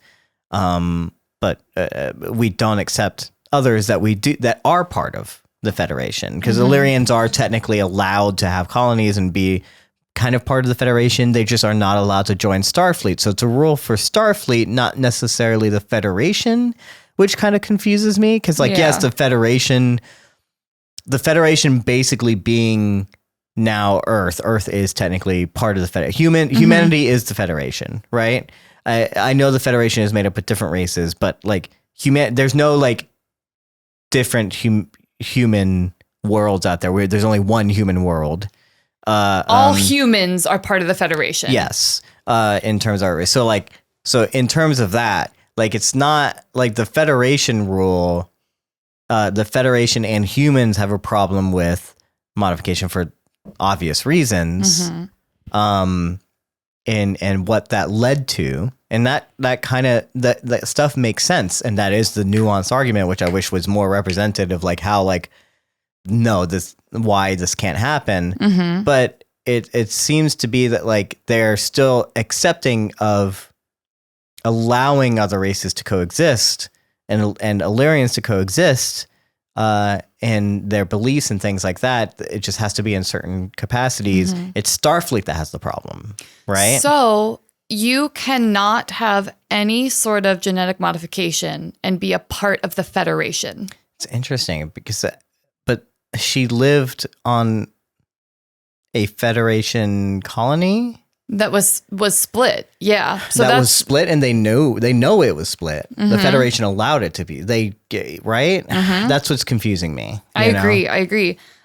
Because the rule is that any Federation citizen is with genetic modification is subject to prison.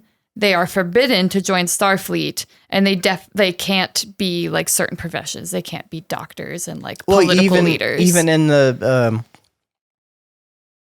her plea deal, it was going to be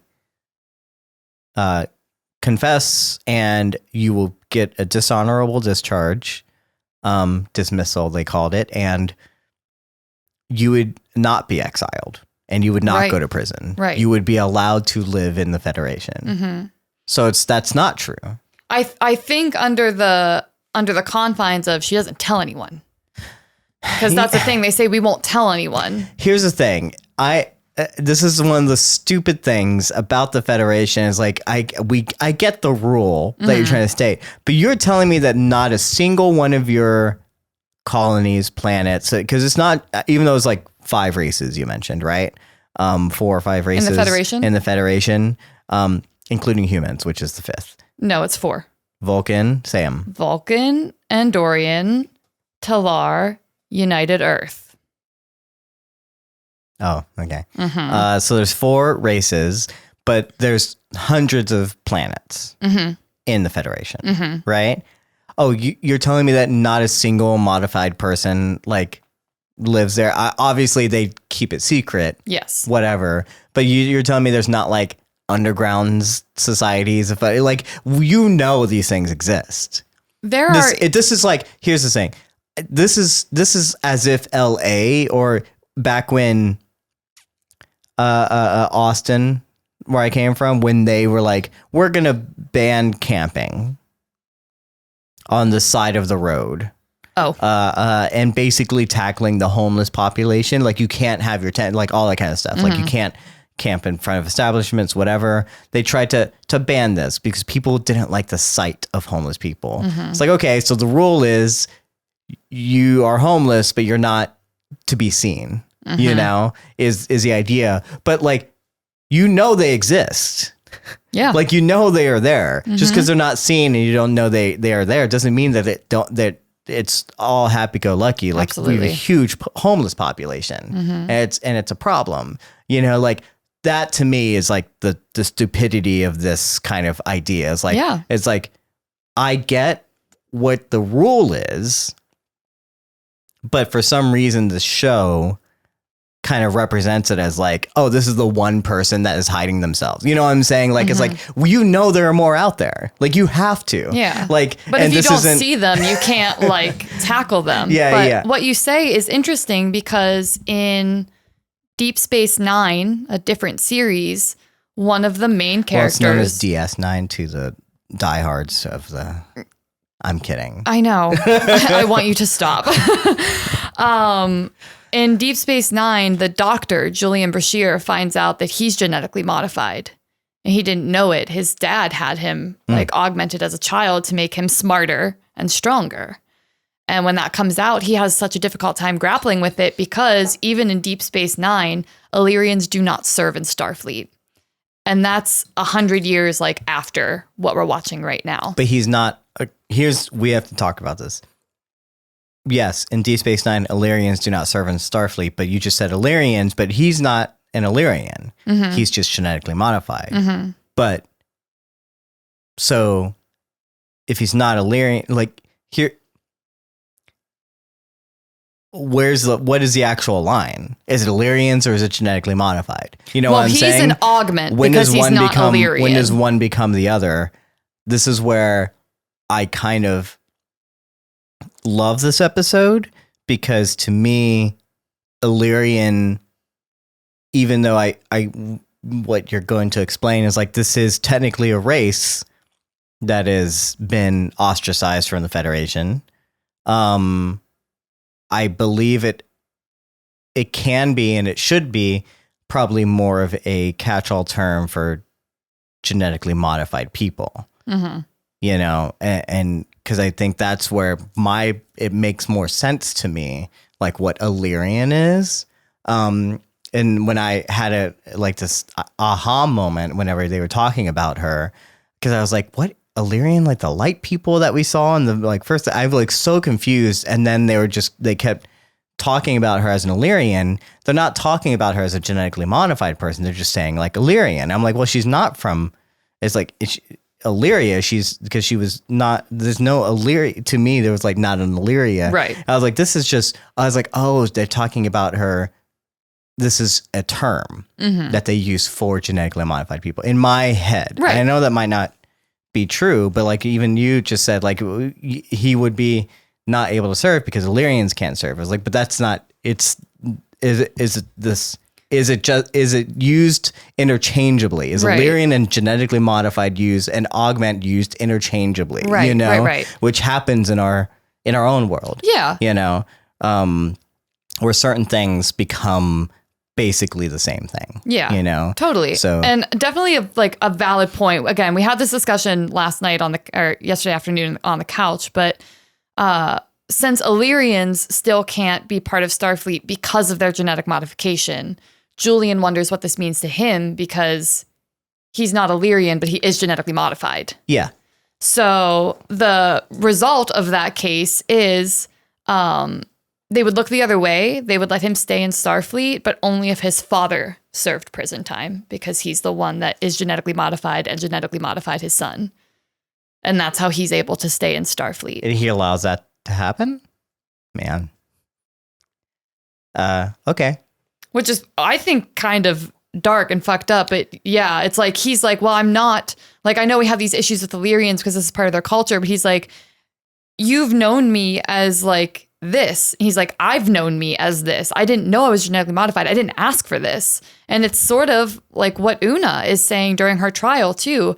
She was genetically modified literally in the womb. She had no choice of, you know, she's not a dictator trying to rise up and take the fucking Starfleet. She literally just is someone trying to become part of something bigger than herself. What I love about the genetically modified argument and like going into this world building, and the reason I'm so interested in it is because this is a big part of like the story that I want to tell. Is I was thinking about how to have different races that weren't your typical like elf, dwarf, whatever kind of thing, and like a fantasy story I wanted to tell. Yeah, and it was bringing in this idea of like well, what happens if we do get into like gene splicing? And that sounds like what Una was going through. That's why that super fascinates me. This idea that like genetic modification is gene splicing and changing DNA to allow certain things to be there that were not normally there.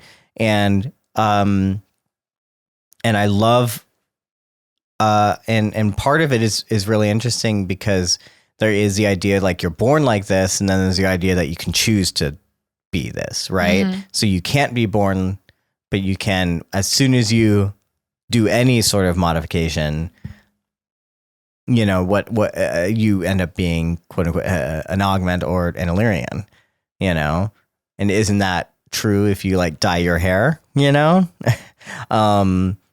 I guess it would have to be like more permanent, but like, I guess just changing your eye color means you're a problem. You're a problem. So, can you tell me, of all your knowledge, just maybe kind of wrap up, what is the nuanced argument, right?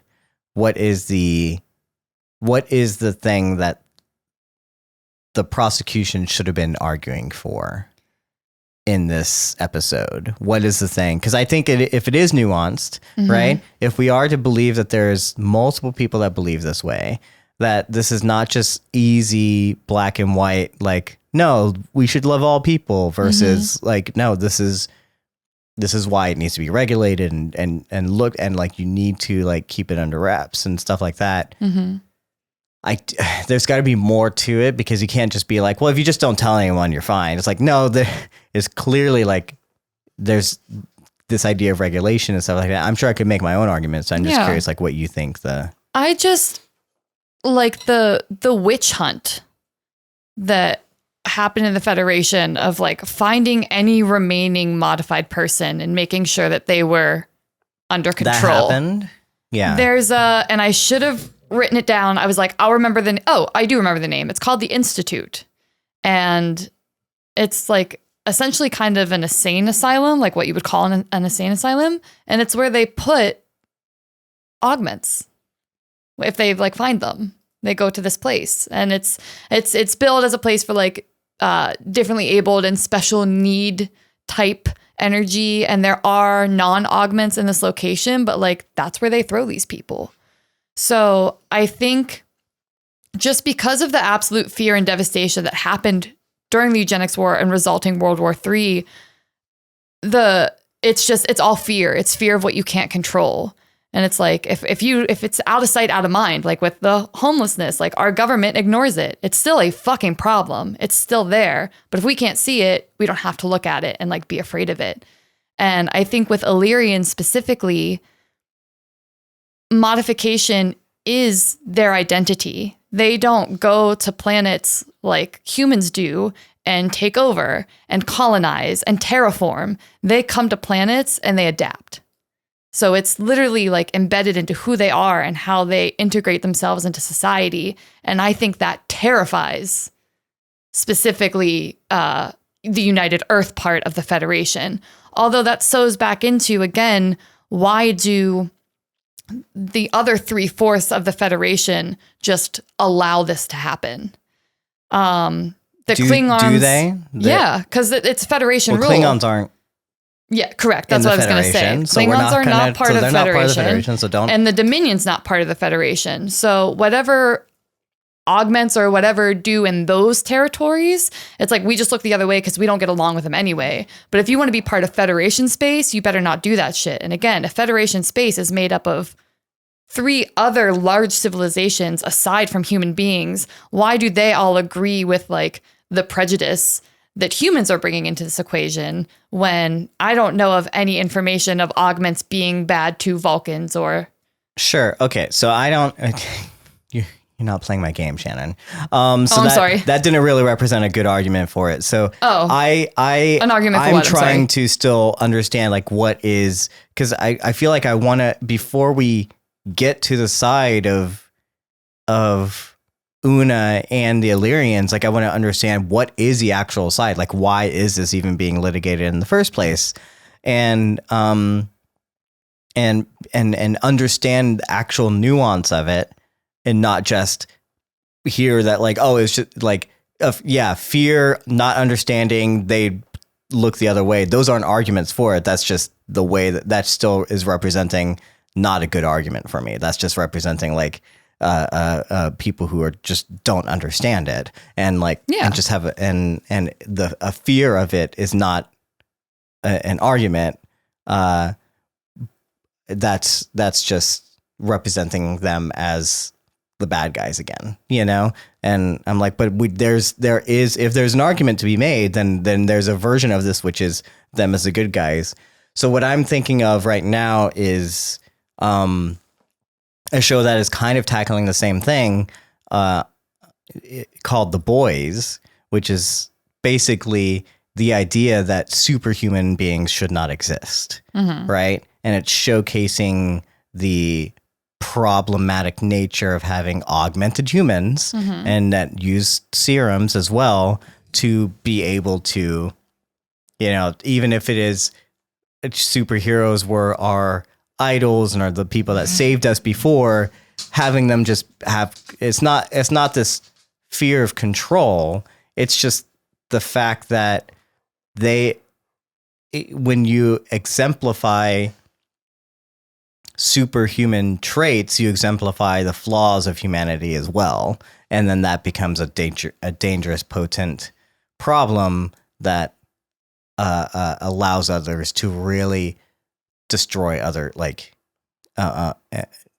mess with not the laws of nature, you know, but also like really hurts other people. Well, I guess were you not getting that from the fact that superhumans were so smart and violent that they took over the whole planet and like killed people and treated them like slaves? Yeah, but again, because they were like violent. But and what bad. I asked you was like to present the argument, you know, of what the prosecution should have done, and you know, I feel like that's for us to put Uno on the stand and be like, well, you're fine, Uno. We don't understand you.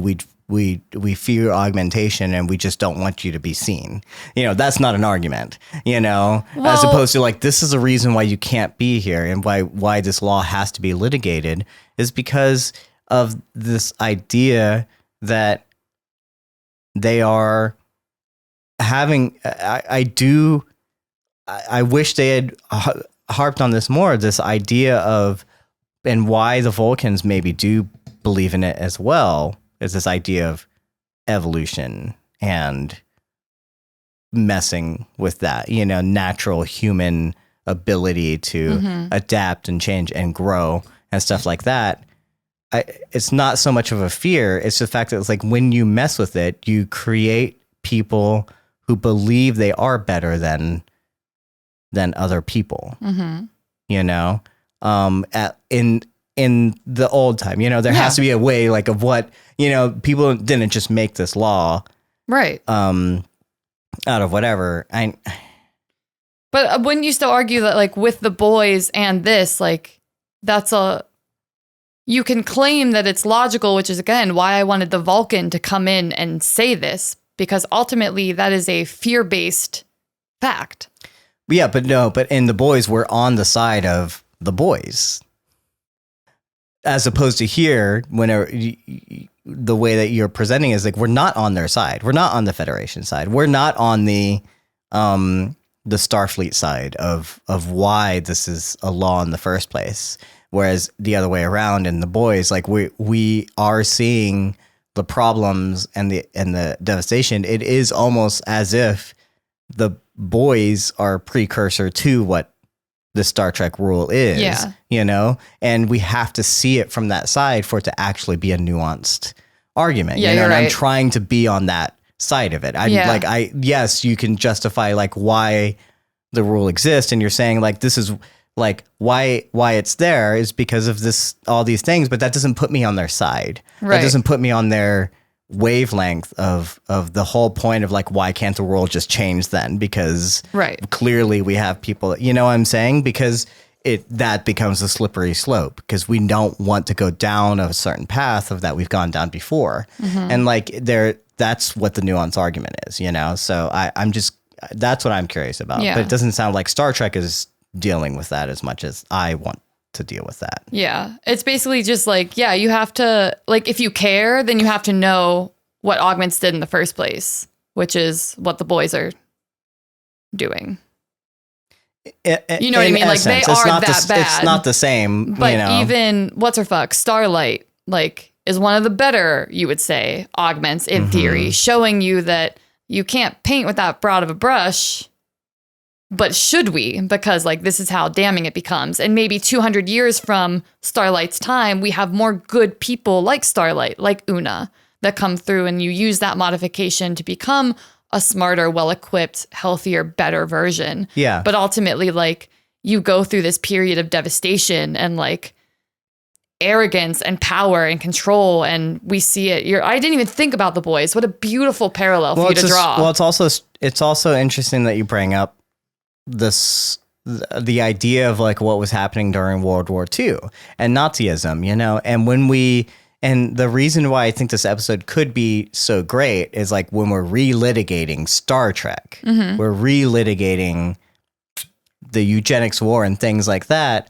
When we look at things happening out in the world, people love to bring up, this is just like Nazi Germany. You know what I'm saying? To like prove a point or to make like the fear mongering of the like this can't like this is exactly the prosecution and it's not always done in the best way, but that is how it is. And I feel like that we can say like, is that what is going on here? Is this, Republicans crying Nazi, or is it again more nuanced than that, like where it's actually like a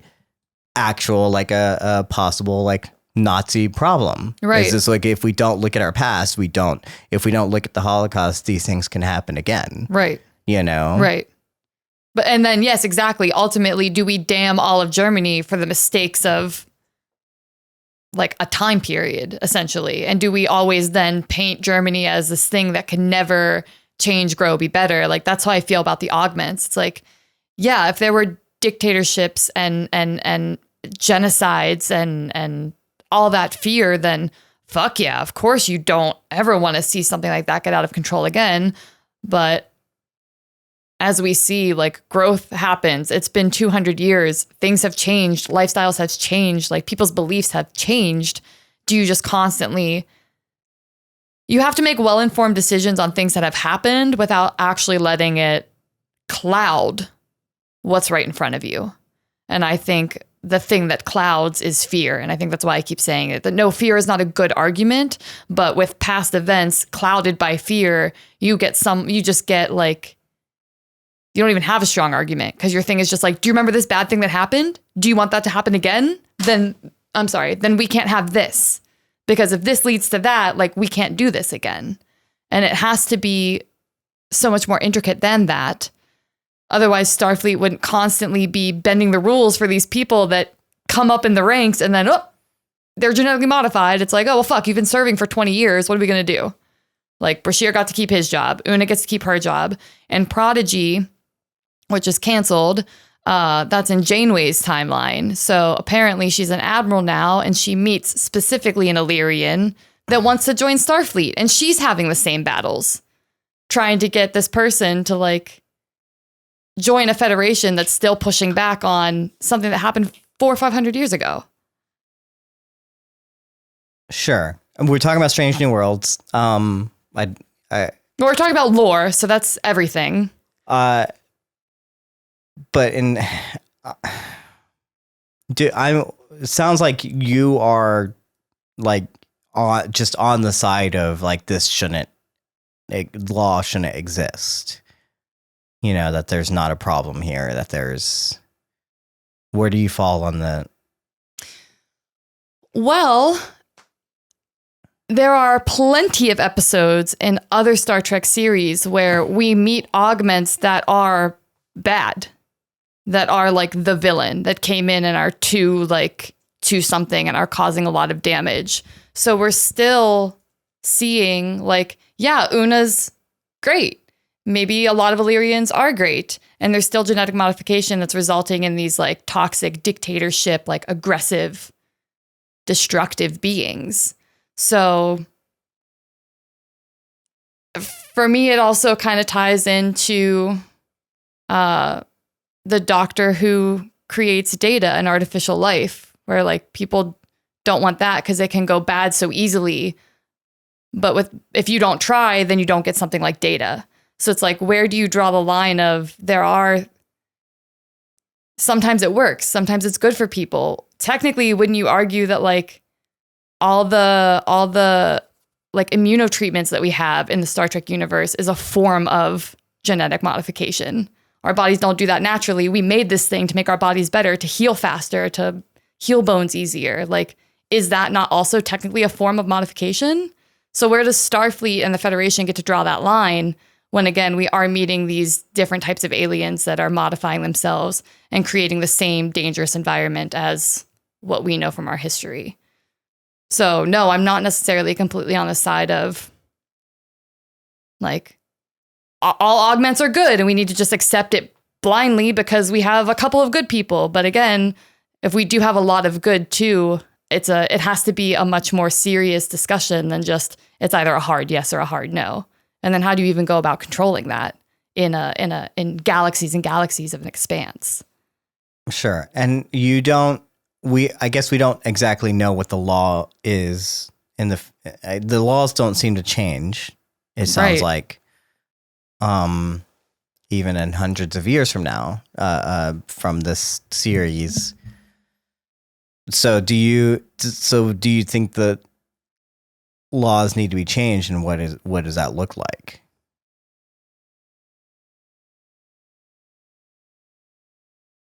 A very challenging question, because how do you control galaxies and galaxies of people? Even if I made a perfect, like if I could sit here and be like, here's every rule we could follow to like maybe make this work, how do I ensure that 4 galaxies over they're following this rule when I can't go over there and see what's going on? Mm-hmm. So sometimes I wonder if it can't be a case by case basis, but like what do you think? Like, how do you combat something that's that large and intricate on literally a galactic scale, mm-hmm. when it's so unpredictable, when it can lead to genocide and almost mass extinction, or it can lead to something as beautiful as what apparently the Illyrian people are, which is a peaceful civilization that adapts to any environment that they're in. Yeah. Part of me believes and wants to play like devil's advocate of like understanding that this is, you can't allowing genetic modification, like going against like the natural order of things, you know, the evolution of things and humanity. Like it always can lead to like bigger steps as we start allowing things to happen. Like it goes down a slippery slope of a path that we don't want to go down towards. And you're creating beings that again could feel like that they are greater or better than, and you know, this is like, if we can solve aging, do we do that? You know, do we allow people to stop aging, and then what happens? What prejudice comes of that when you have people that choose to continue to age? You know, and people will be prejudiced against those who still age. You know, and things like that. Like there's so many. You open so many more boxes that I feel like should not be opened when you allow genetic modification, you know, and I think it is a dangerous thing, you know. I think especially when the attention is certain areas of like military might or whatever it may be, like that is dangerous, you know. But that, what's weird in like Star Trek is we do encounter other races that are different from humans, stronger than humans, smarter than humans in the way they look at things, you know what I'm saying? And so in copulating with different races, is that not genetic modification? Right. You know? And so part of me is like, allow this, because we can't predict the future. And if people should want to change, you know, and it be as simple as like have a mechanical arm versus, you know, like an immune system. If we can't have someone with like, if we could give kids stronger immune systems, like, wouldn't we, you know? Right. And apparently that's Una's modification, by the way. I didn't know yesterday, but it's strength and her immune system. Right. But like, even to the point where like when childbirth led to multiple deaths of women, you know, and children didn't live longer than a certain amount of time. And then, you know, certain medicines and things changed to allow us to have children without dying, and certain things, you know, would do like in that same way is not presenting some of these things like vaccines and stuff, you know, so very similar. It's like, well, you know what, we can't predict in what the side effects or the future is like. It has to be down to just allowing all of it, you know? So I think it's very, I think it is nuanced. It wasn't represented as nuanced in the episode, you know, because I think you can argue for both sides. I don't know that the show was very interested in it. I was curious if the show was trying to go a different route, and in the time that we're in, the stuff that we're dealing with, if this was meant to be more of a stand-in for a very specific type of argument, and that being, again, another trans kind of allegory, you know, and I think specifically about when we litigate if a trans person is allowed to compete in the sport of their choice, be it male or female, you know, and that is not as nuanced, you know, but it is interesting.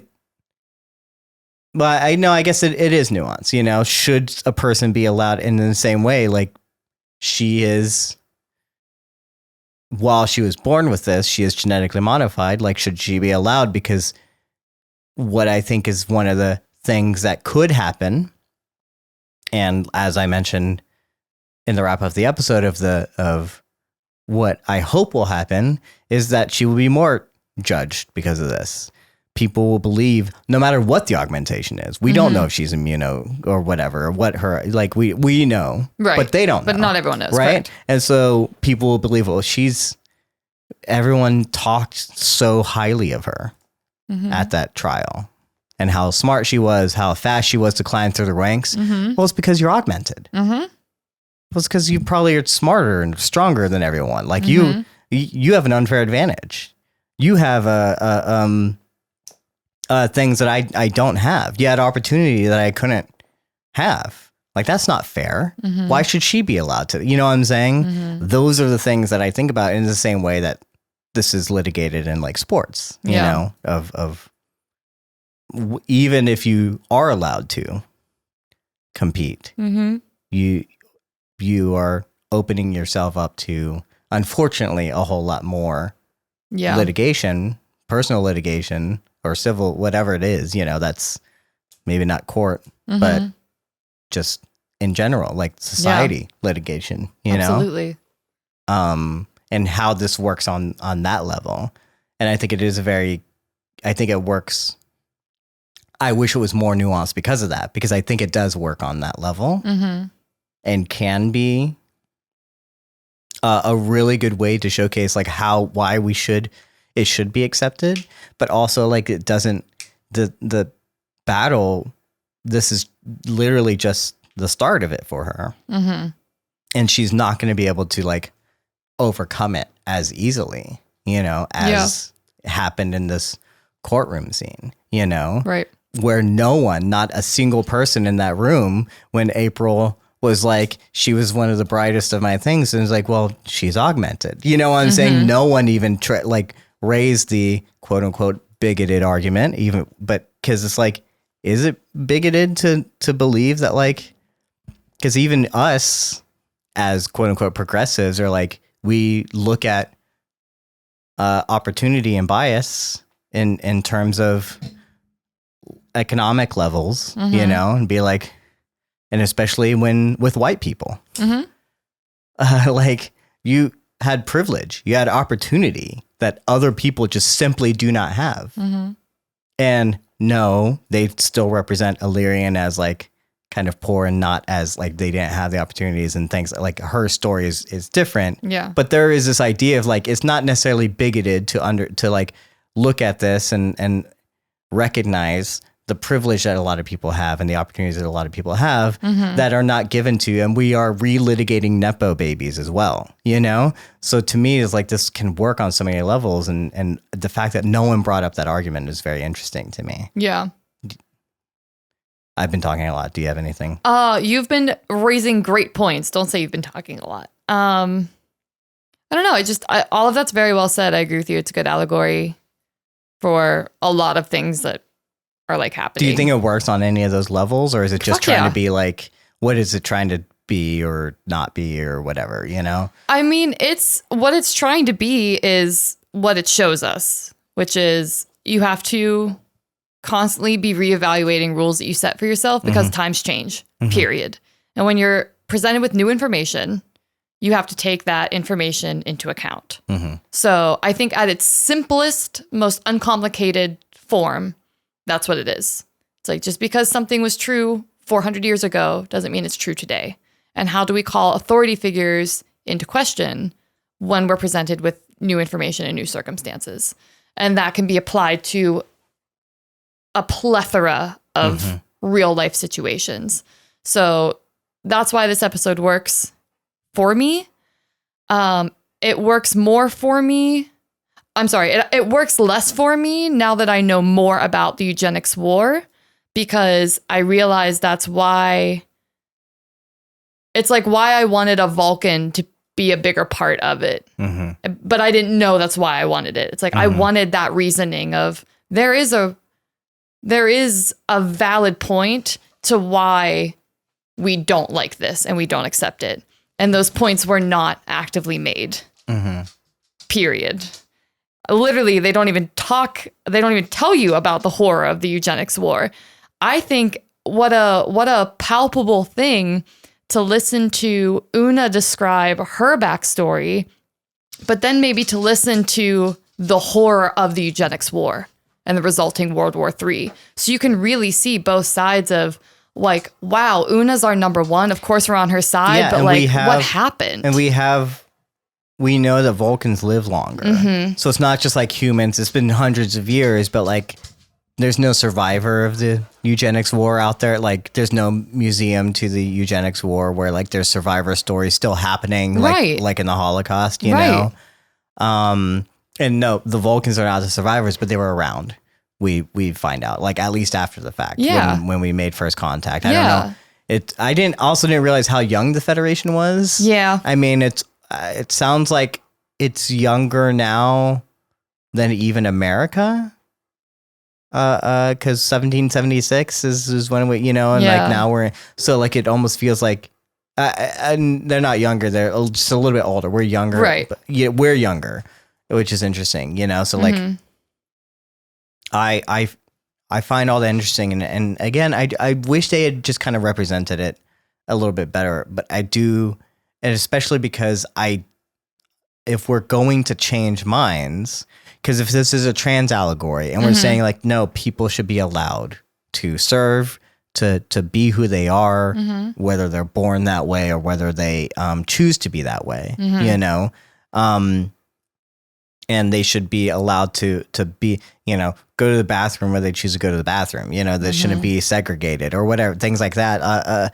If we're trying to say those things, we have to represent the argument as it stands today, you know, which is like why these things aren't happening. Because otherwise we wouldn't be having those arguments. We wouldn't be litigating it now if it was just as easy as being like, well, just change the rules, change the laws. Like, well, it doesn't happen, right? You know, you need to know the severity of what could happen. Yeah. Or what you think could happen if the laws are changed and why you're fighting so adamantly against it. Yeah.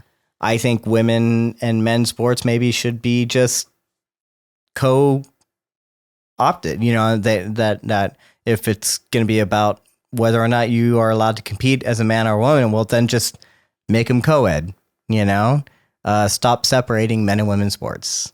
Granted, some of the women's sports are way better than the men's sports because often is the case. Soccer is, I believe, in some cases, the racing is. When we look at the separation there, like they go harder because they have a lot to prove, and then they don't fall into the traps that men seem to fall under a lot, which is playing some sort of drama game about things as opposed to just the thing. Just do it. Yeah.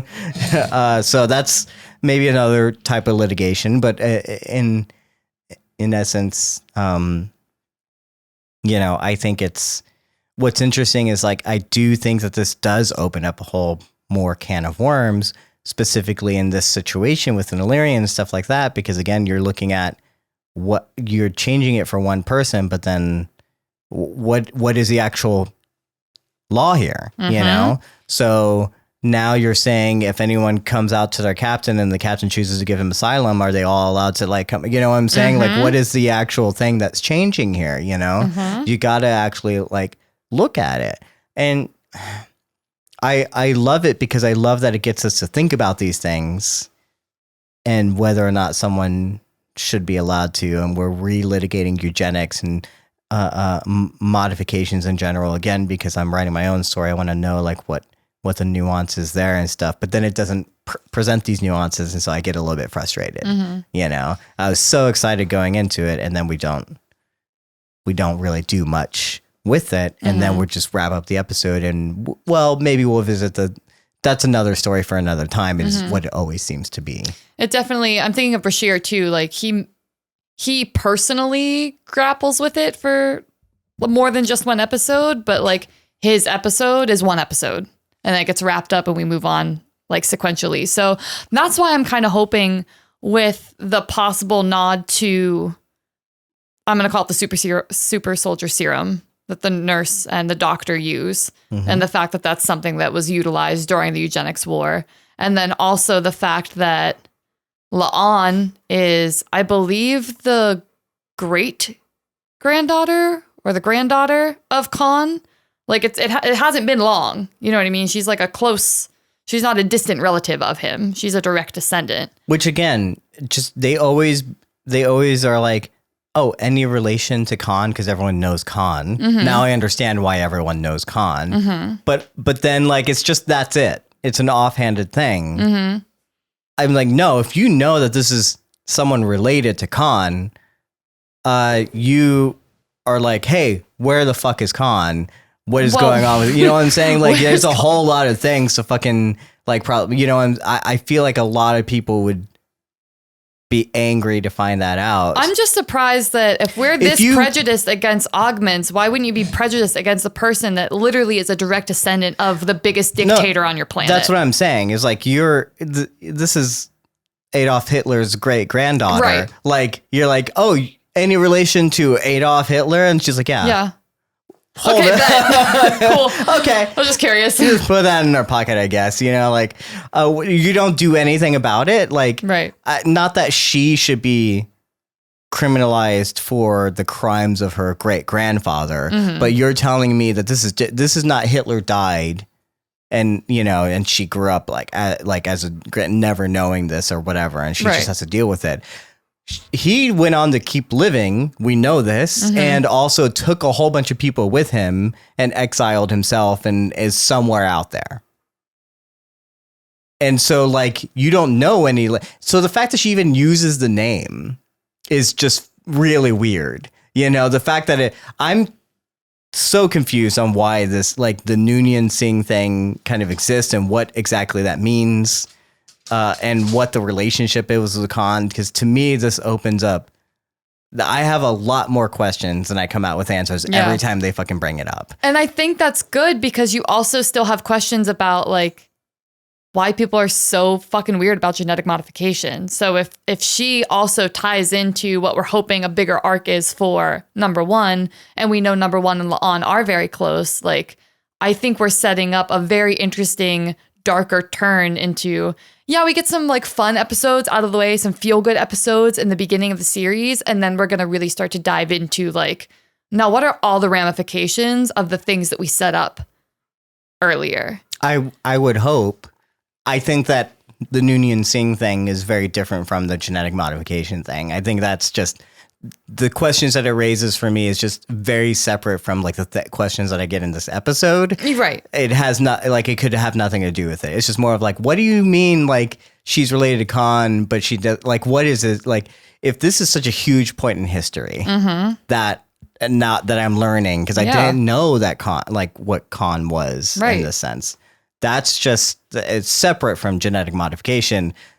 This guy did a huge amount of things as a genetically modified person, and is probably taught everywhere in fucking. So the genetic modification is a side or is irrelevant to the fact is again if it's Hitler. I don't care that he's brunette, right? Or whatever. Like I care about the fact that like what did he do? Like he created a whole like army of people and caused genocide or whatever. How he went about it was yes, it was about genetic, but the same way Hitler, it was like it's about the Aryan race. Like yes, those are the reasonings, but it was just the fact that he did it. If this person is such a blight on history that is probably taught in textbooks, you know, when she's like, we learned about augments before, they're learning about it in the context of like Nazi, you know, they're learning about it in the same way all children and all of the Federation are learning about this thing. And it's just Noonien Singh, this person that's like related to this other person that just kind of got away.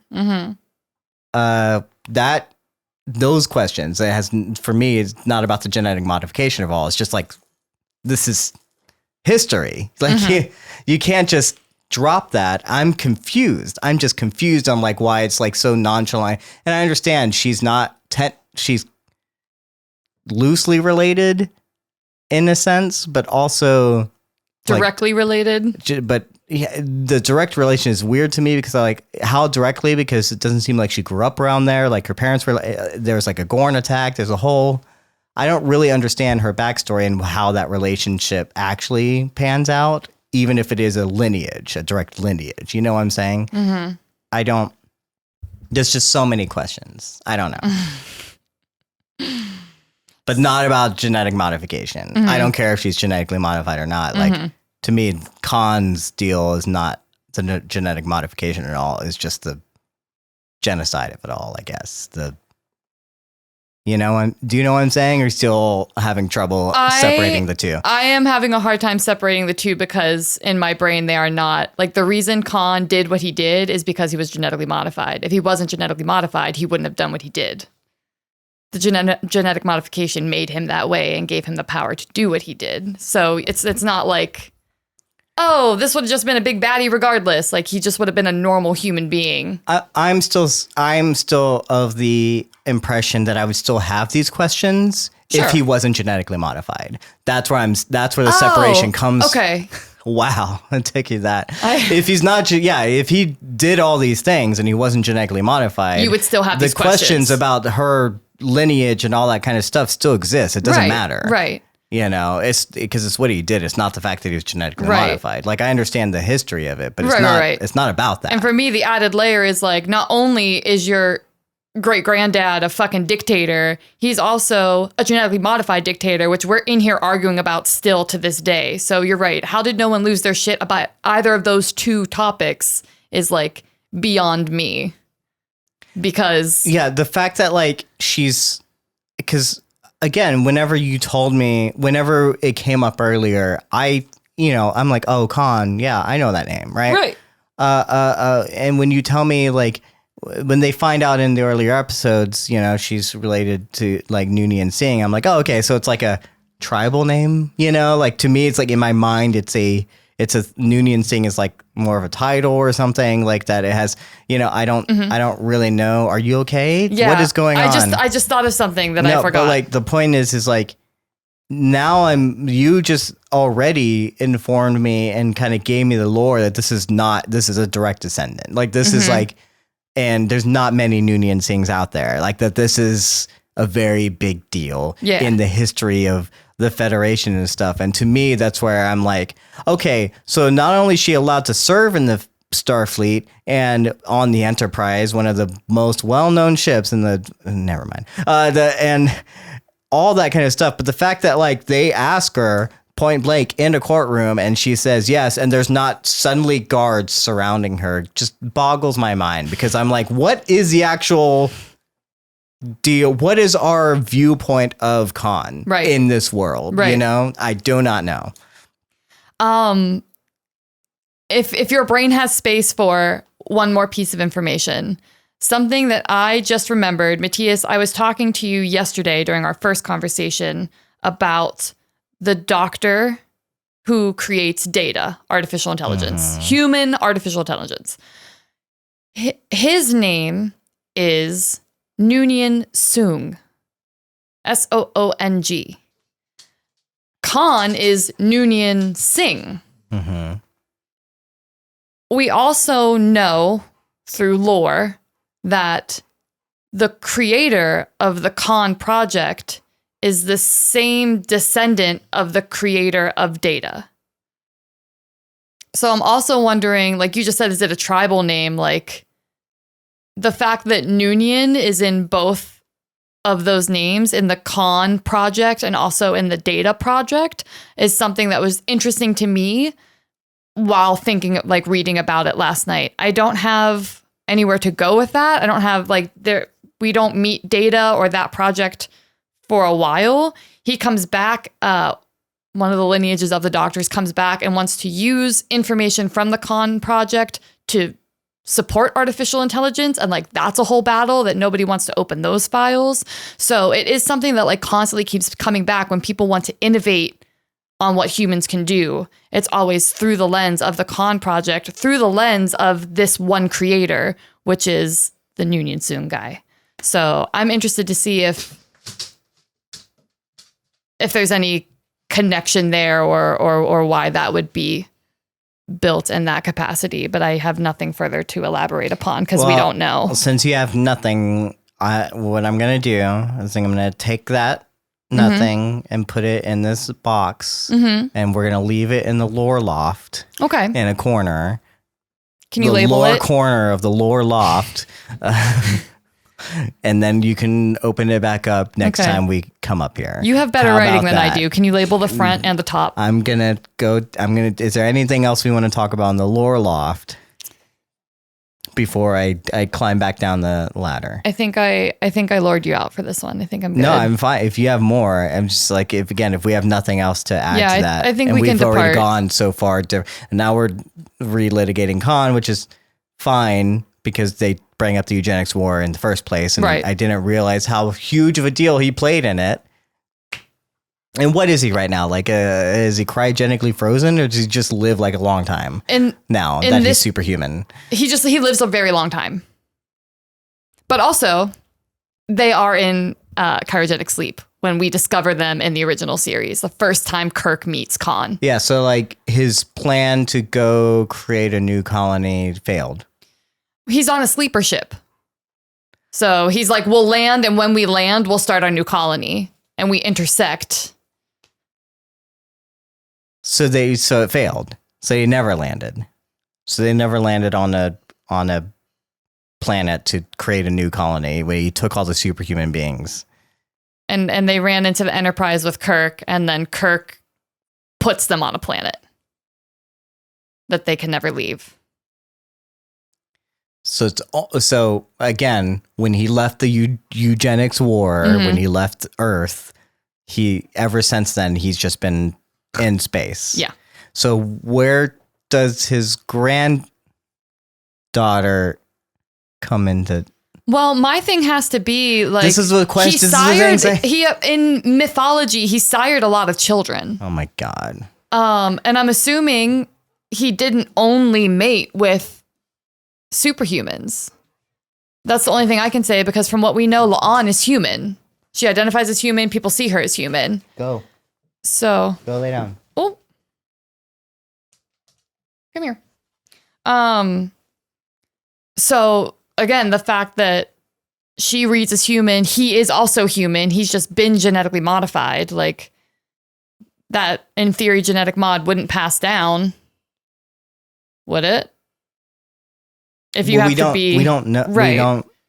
That is a possibility. That's why genetic modification is probably banned or whatever. It's like, so he just like he you know, he was a good looking guy. He was a dictator. I'm sure he was not great to slaves. I'm sure he was also not great to wives if he had any. And he's probably got a bunch of kids and grandkids running around secretly.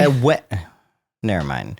It sounds like we really need to relitigate Khan and his whole deal and like why it's such a big deal. Because next week, there's never going to be a. It sounds like there's a whole lot of lore we need to like unpack, keep looking at and relitigating. We need to do a whole courtroom drama just about the original series because that's got some problems apparently. That's got some problems. I have too many questions. Okay, I'm exiting the Lore Loft. Okay, There's way too much lore, and I've not discovered much else. So Shannon, that's it.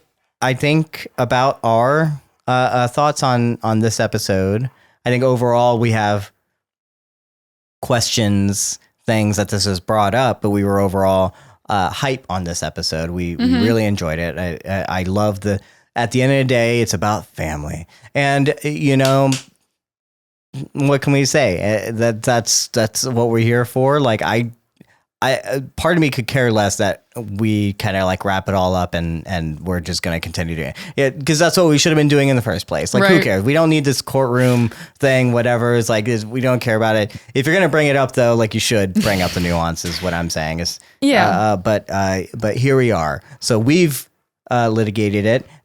I wonder if anyone else has thought about it, or maybe they have answers to questions that we don't have. You know, if you've managed to jump in with us and listen to this entire episode and you have answers or ways to add to the discussion, you can always email us at codependentcontent@gmail.com. You can comment on YouTube. You can join us on Discord where we record this live every week and engage with us, and we can hash it all out again and again and again and things like that.